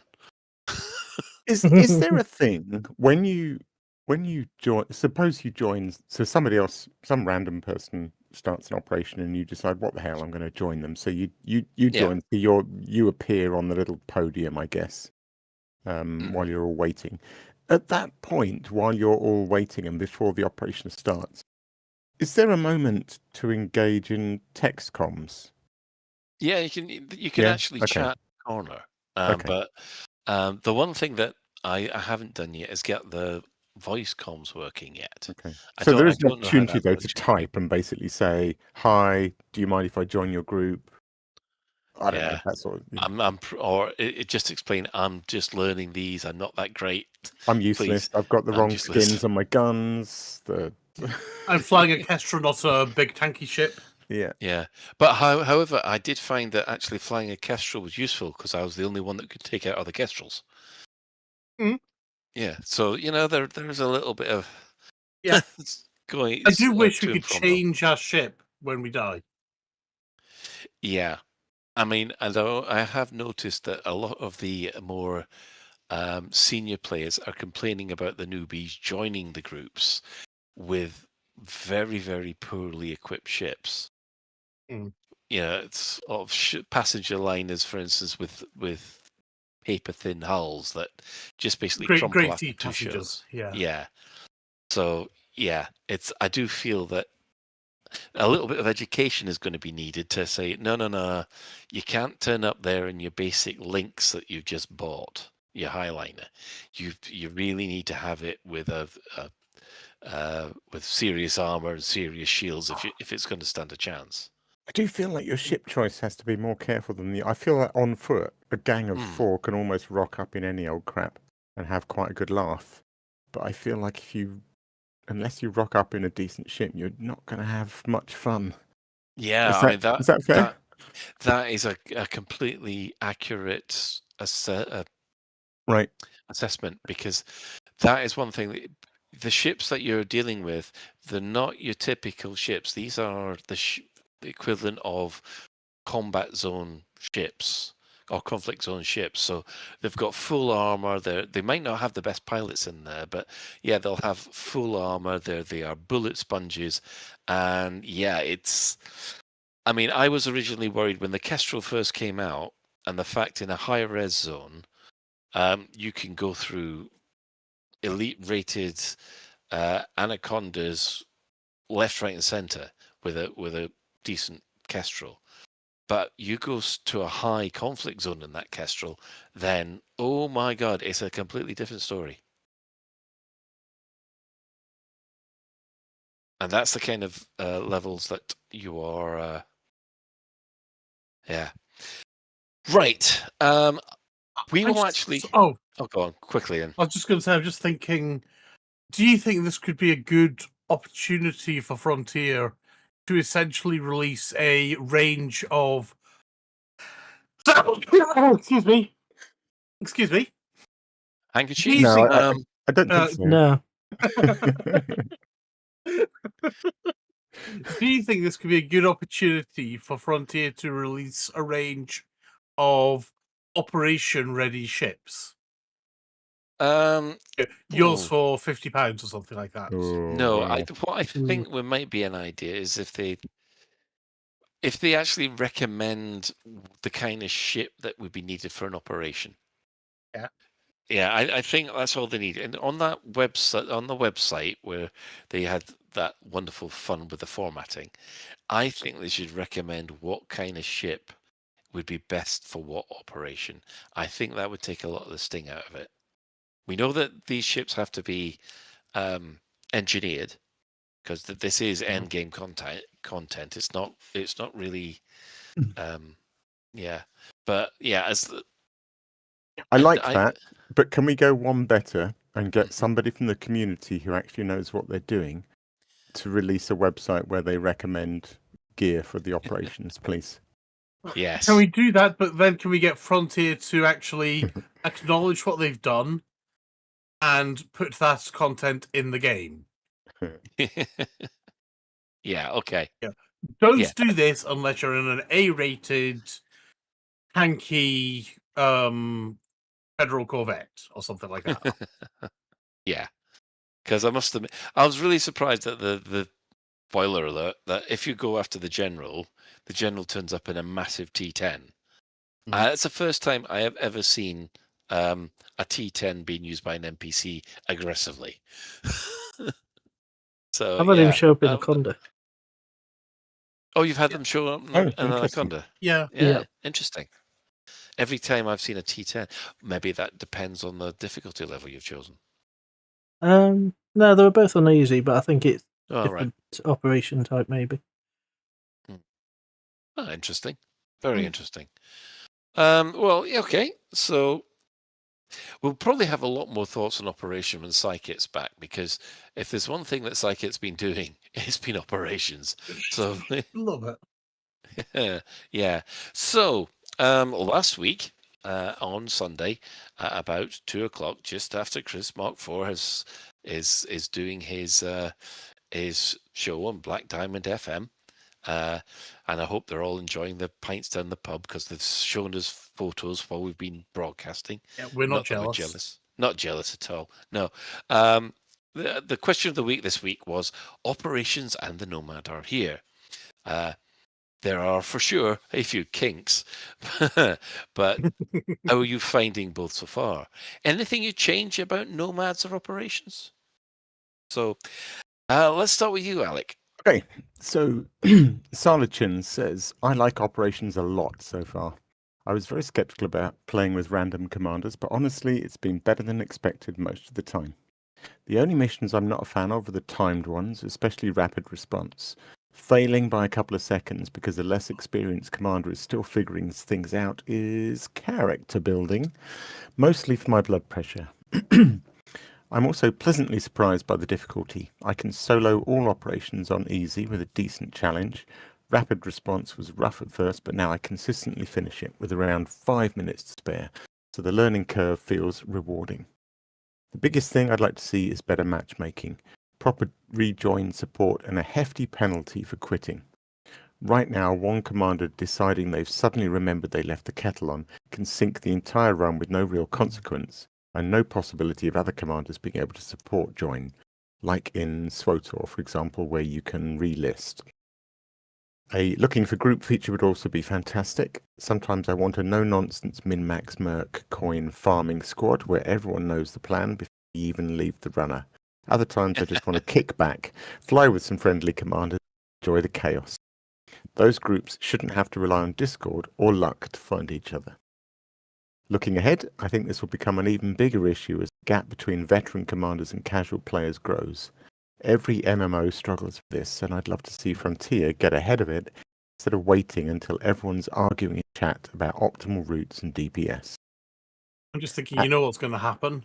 Leroy Jenkins. Well, not with that, but also you get somebody, you get someone who's like absolutely brilliant and can do all these things with the hands tied behind the back, looking to farm, and then Colin and I show up and they just quit immediately and relist. We're not pro enough. Let me just finish their feedback. Yeah, they raise good points. As for the Nomad, absolutely gorgeous. More ships in this design direction, please. And if Frontier ever adds a little getting up from the pilot seat animation before walking round, it would massively sell the feeling of actually being aboard your ship. Fly dangerous. Really good feedback from Salakin, actually. Some very good points about the way these things work. I particularly like the point about how that skill gap will grow, as people that really like operations get better and better at it, and people that are still nervous about joining their first war. Yeah, well, that's it's the Musketeer problem, isn't it? Because as soon as you got to CQC and Musketeers, they just know that there's no real point playing. You might as well just hand over to 6, 7, 8-0, really. But I get the point. I mean, that is something that all MMOs have to deal with, and I do think there are a few things. There are a few holes in operations that other MMOs have learnt this lesson already, and I kind of wish that Frontier had got ahead of it, but yeah, nice to see that it's a positive reaction to it. Yeah, it's good. I'd like your take actually about. 'Cause I know it's getting up in your seat. Let's say getting up into your seat and fade to black both takes 2 seconds. Which would you prefer? Getting up in your seat. Getting up. Getting up in your seat.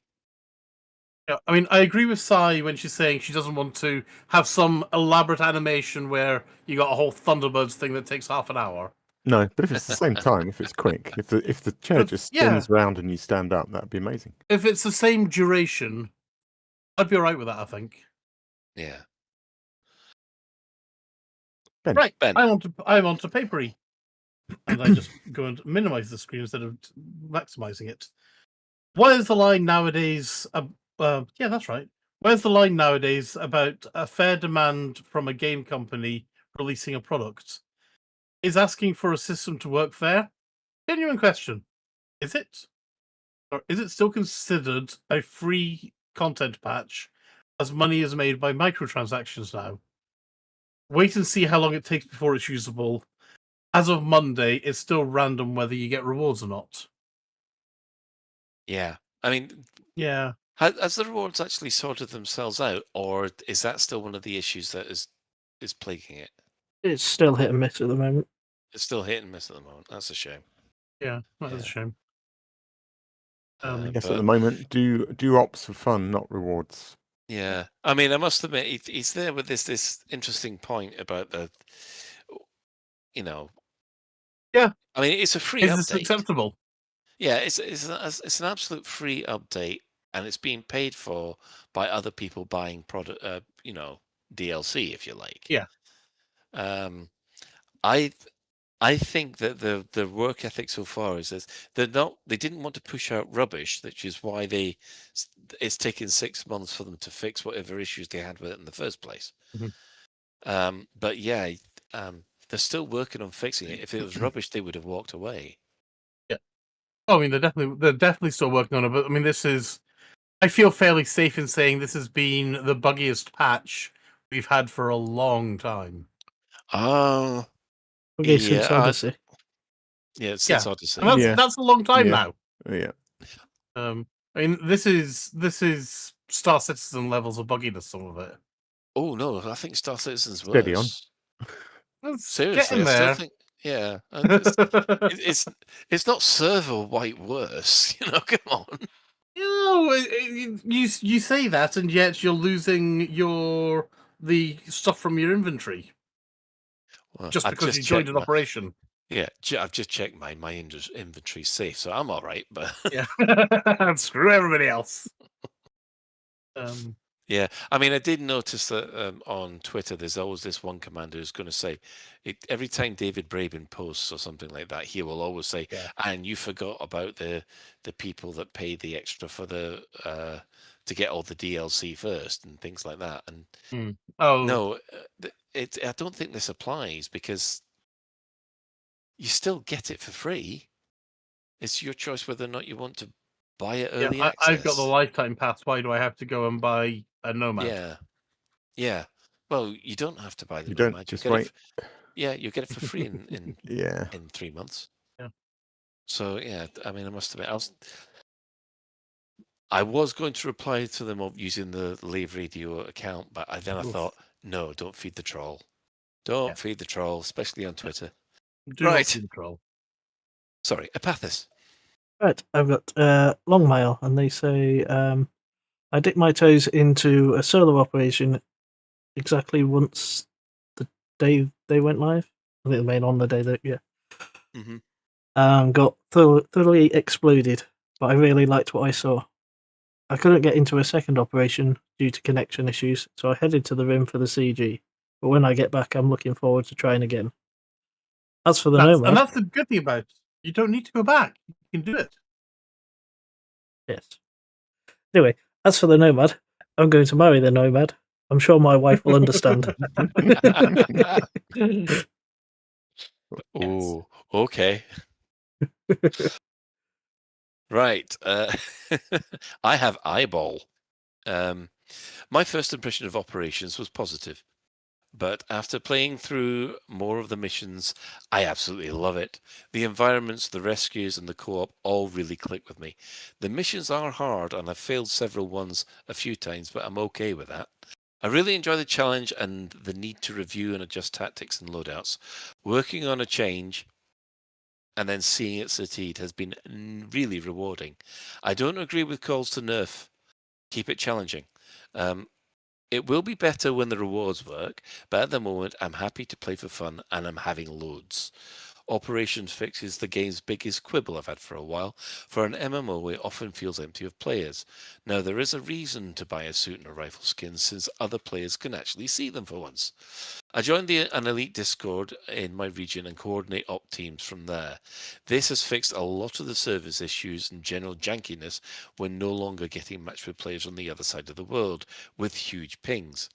I'm also wondering what degree port forwarding helps with issues players are describing on the forums. I haven't experienced the issues to the degree that's been described, so I suspect a bit. Oh yeah, and the Nomad. It's just effing awesome. Nuff said. I got a sneaky suspicion that people would love the Nomad when I was flying it. This is great feedback, isn't it? It's interesting, like talking about the calls to nerf. I sort of hear a 50-50 split of people saying it's too hard, and then quite a lot of people going, I've soloed all the missions half a dozen times. It's like, well, okay. Yeah, well, Psychic made the point yesterday, last week rather, that she feels that there needs to be a kind of medium level.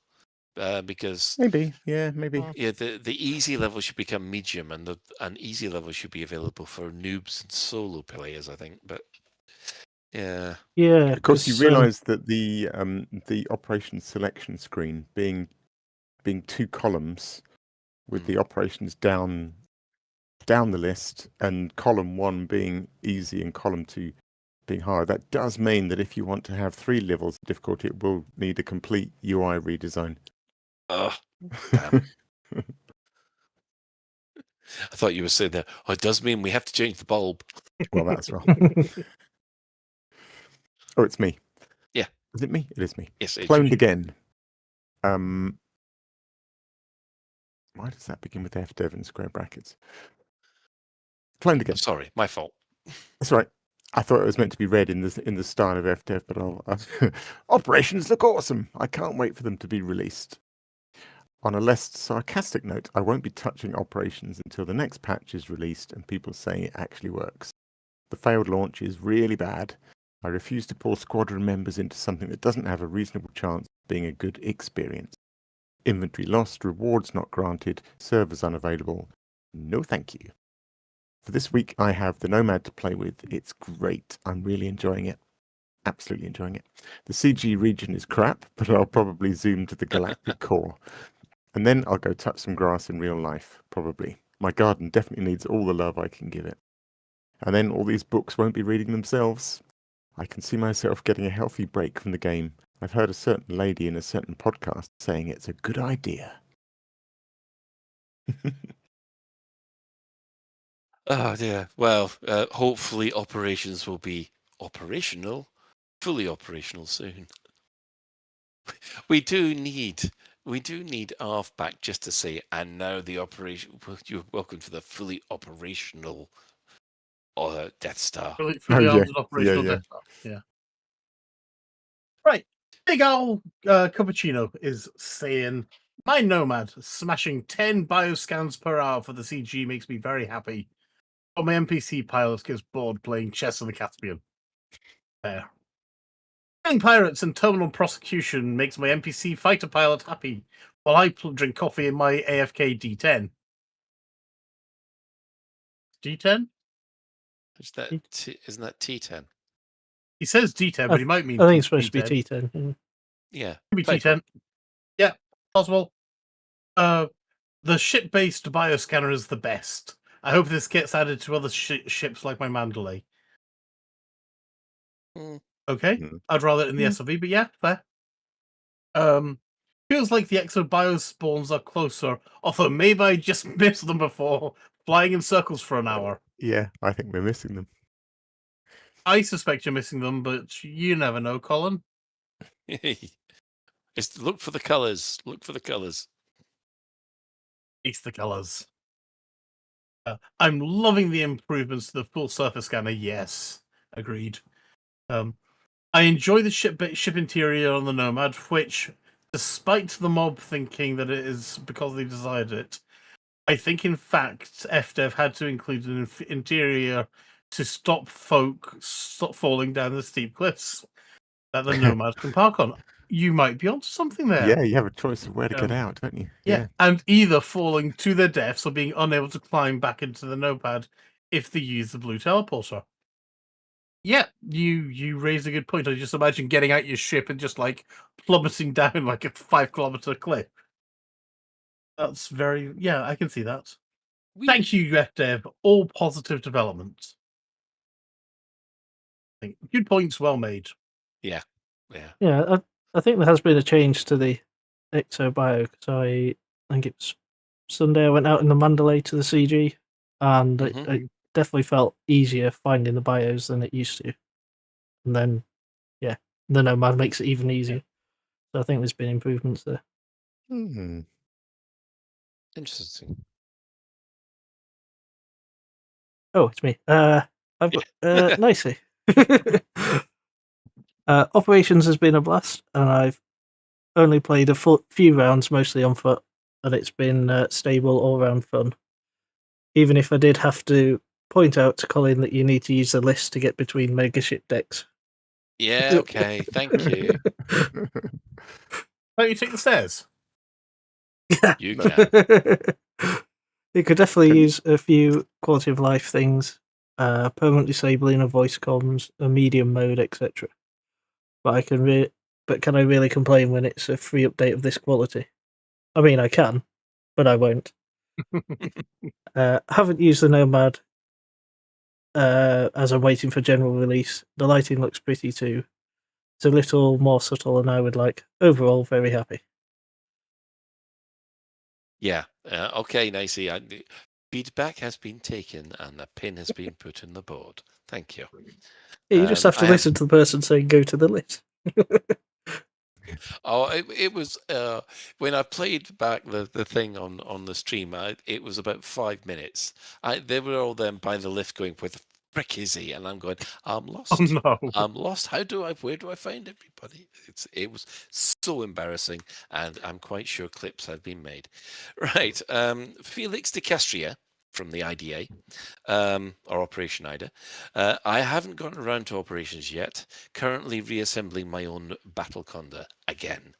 Nomad is fantastic, utterly removing the old finishing aspects of exobiology. Utterly removing the old frustrating aspects of exobiology. Now the only frustrating bit is the need to take a ship with a fighter bay. Yeah, would be nice to go in a Mandalay. Never mind. Yep. Chicken Cow God says, operations are cool, not the big power play game changer we thought it would be. I just wish I could play them with more than 20 frames per second. Other than that, I'm just upset that operations took away my nav data. Sobbing, crying. Well, we'll hope it comes back soon. Yeah. Fingers crossed. Yeah. Alaron Rass. I know this answer isn't directly related to the question. So, okay, I won't bother reading it then. It's not a problem. I don't think we can have this conversation without acknowledging the game-breaking bugs this update created. Visitor star information gone. Cartographic data wiped. On-foot inventories zeroed. Not to mention the absence of operation mission rewards and Merc coins either showing up late or not at all. To answer the question of the week properly, Exo is in my jam, so I haven't got a Nomad. The ops that I have done, though, have been rather enjoyable. Even though some randoms clearly don't do their homework, there's me trying to keep the station temperature down whilst others are fighting ships outside the station. Lols. But I don't think you can honestly answer said question without taking into account what a cluster this update has been generally. The real conversation people are having is one comparing it to Odyssey, i.e., which update was more disastrous. Odyssey. It's the simple answer to that. Yeah, I'd agree it's not as bad as when Odyssey got released. But maybe the worst since then. For those randoms, it could be their first mission, and therefore that is them doing their homework. Yeah. It's difficult unless you can set some kind of drop down of your what sort of expert level you're looking for. You can't really get irritated with people that aren't good. I mean, can you? It's not really fair. I mean, you can, but you shouldn't. Yeah, no, you shouldn't really. I mean, the alternative is that they're too scared to join any operation, and that would be a shame, I think. Yeah.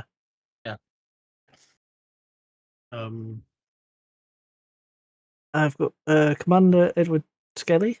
Yeah, that's right. Operations seems like it's great. Wrinkles to iron. The fact that I'll be able to join operations from my fleet carrier while out in the black. Chef's kiss. The Nomad is the reason the Caspian was created. Someone just forgot about it in the cupboard until just now. It's amazing. Love the new gameplay loops. 100% agree with that. Yeah. I'm sure my expectations were super low, but Frontier seemed to have been more ambitious than maybe. Oh, hang on, I lost myself. More ambitious than maybe they had even had to be. Anyway, is it perfect yet? No. Will it be soon? Also, no. Is it amazing? Yes. Well done, Frontier. Well done indeed. Nice. Yeah. Now that Discord's let me back, Commander Vladika, the Nomad is great, but I worry that it's going to usher in a galaxy-wide did I say this earlier? Yeah. Obesity epidemic. I've noticed a couple of months ago that my commander was heavily out of breath while running around, and since then I've had him to occasionally do 150-meter runs between tussock patches just to keep fit. Can you imagine if you get the game mechanics like GTA San Andreas had, and you just put on Chunk? That'd be really funny. Yeah. We're all Commander Chunk from now on. But for now, with the advent of the Nomad, my commander has to swirl out of the chair to get the nearest sample. Oftentimes, it's possible to scan the bios just by leaning out the hatch without even setting foot on the planet's surface. While this is absolutely great for maximizing exobio efficiency, I think it's going to have a negative effect on my commander's waistline. I hope we're going to get some comfortable sweatpants in the store over the next few months. That reminds me of Disney World. Basically, you know how you used to have what they've got is test seats outside the roller coasters, so that fat people can test to see whether they'll fit in the seat, and if they can't fit the bar over the seat, then they can't go on the ride. Wow. Amazing. Yeah, it's the equivalent of you must be this high to ride. It's you must be this thin to get in the seat. Oh dear, that's funny. Right, Jay Fremantle.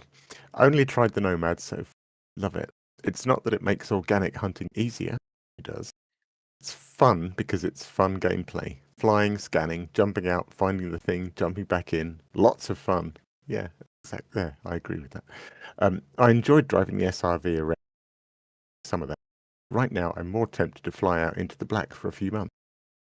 Haven't tried operations yet. Life is too busy at the moment. I'm in no rush. I'm going to take my time preparing my kit and practicing on foot. Loving all the things that have been added to the game in the last couple of years. There is so much to do. True. There is. Okay, I'm going to make a guess and probably murder this name. Commander Fa'ar Leia. If I'm wrong, tough. I haven't dipped my toe into operations yet. I'm kind of waiting for the dust to settle before I give it a real go. The Nomad, however, has been a lot of fun, with a few idiosyncrasies. I'm finding the new bioscanner to be a game changer. When the pretty little flowers and fungi actually render in my distance, even flying low and slow. I sometimes need to relog to get things working properly. I've noticed that too. That, and I often, as in multiple times a minute, find my flight being reset while flying around looking for flora. I've never had that unless you count bouncing into the ground, maybe. I don't know. I don't know what I mean by that. No. No. I mean, you used to be able to fly through the ground and just fall into the center of the planet, but I don't know if anyone else is doing that. I've noticed that in the past. I haven't noticed that in the. I've just been bouncing.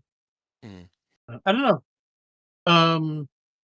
By that I mean the Nomad makes a funny noise, my speed drops to 0, and it teleports about a kilometer above my current position.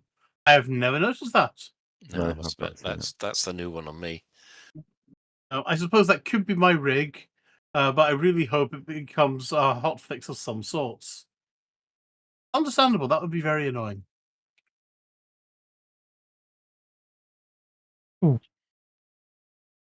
Excellent. Not come across that on the Nomad, but I think sometimes when I've been flying low in canyons, if the terrain hasn't caught up yet, something like that happens. But I don't. teleport. That teleport. I've seen it in the SRV, like on mountain climbs and things where you. I think the only time I've had it is when all of a sudden a commander comes into range and their ping's high. I think that's the only time I've seen that kind of behavior. Yeah. But in solo, if I'm flying solo, or there's nobody in the area, then yeah, it's Weird. I got Jason Lopez. I haven't bought it yet, but I will wait until I decide to go exploring. Have a good day. Yeah. Nice short one there. Well, it was Twitter. We actually got a reply on Twitter. And we only got one reply on Blue Sky as well, and that was from Commander Mad Dog.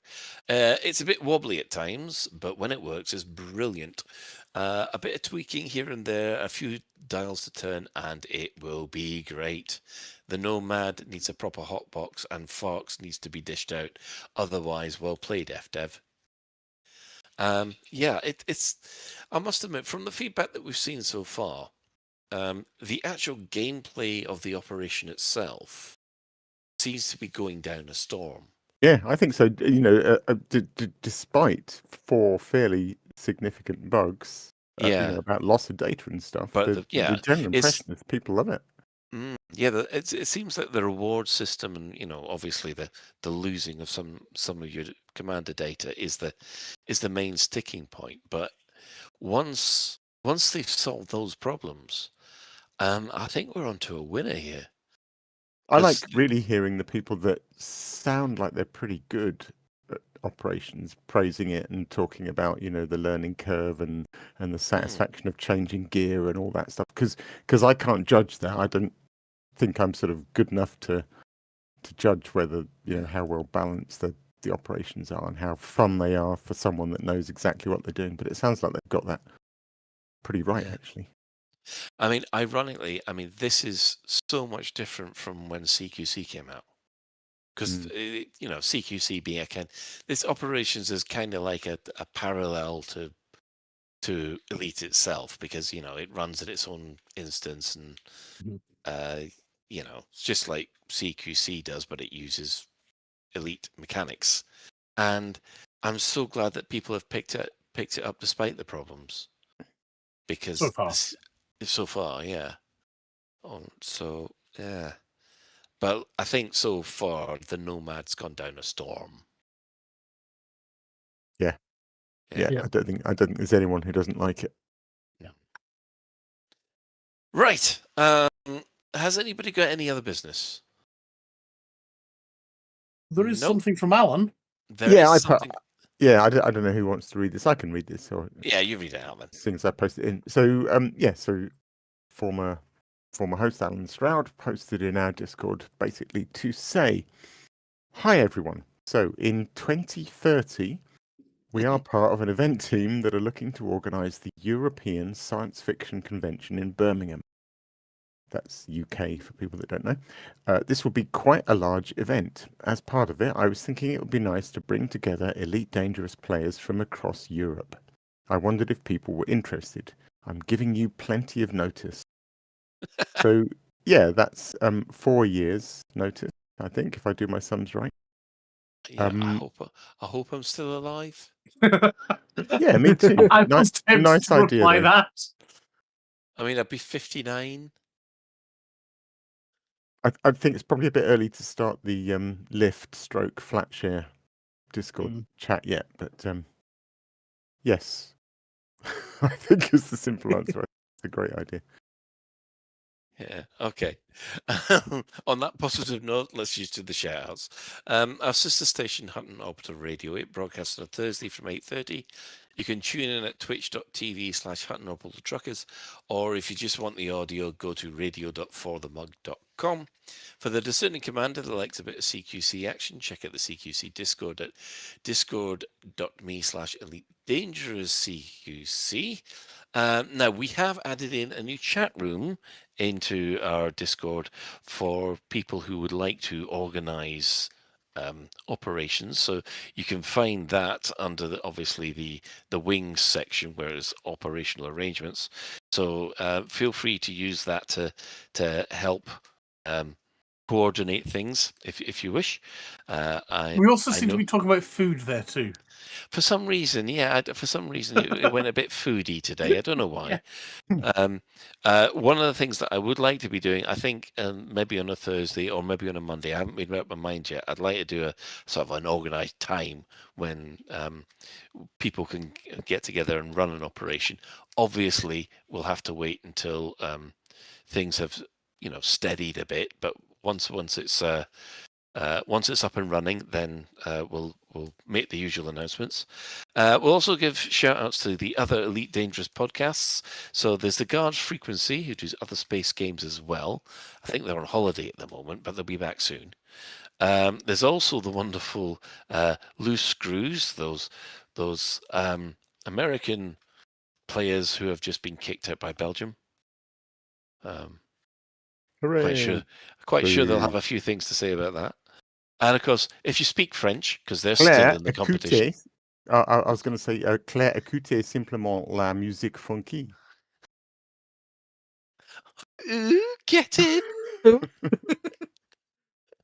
Ooh, all I need now is a handbag in my hand going. Yes, so yes, there's the Elite Dangerous podcast. Who do these other fantastic missions as well. And please feel free to rate out of 10 Alex's accent. Please following this, we do not have a latest Galnet News Digest.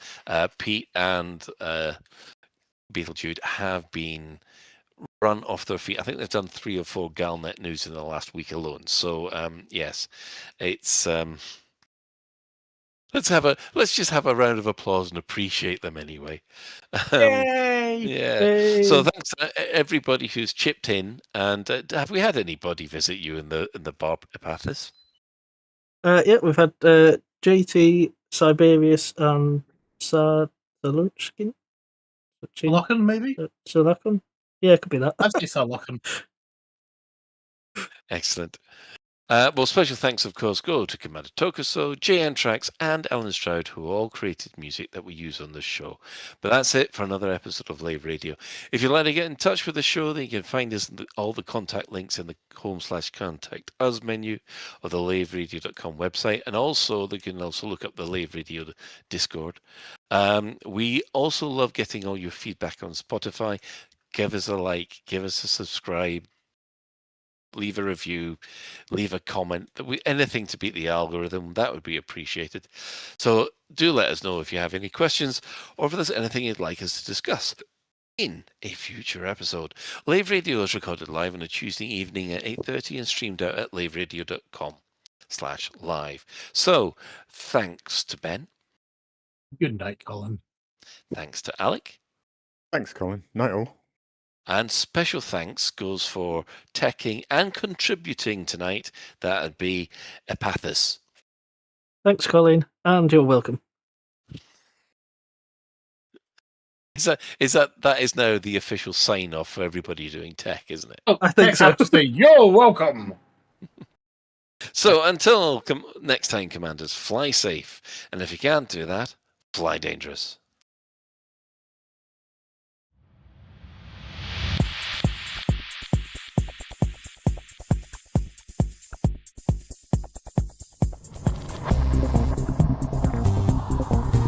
Is your life like this? Sounds like someone having an orange inserted.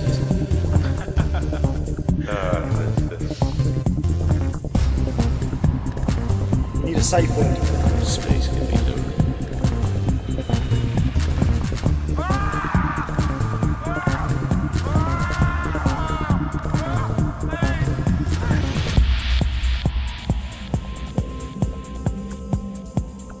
I'm going to see the galaxy.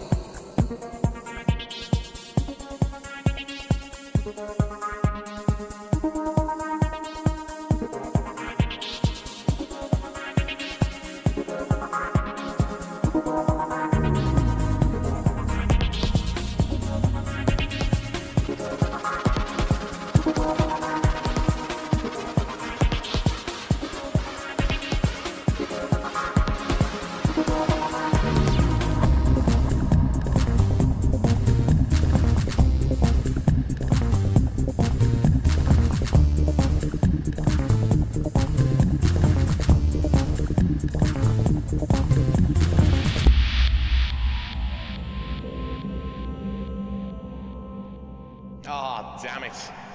No worries, guys. Hold the fort for 2 seconds. I'll be right back.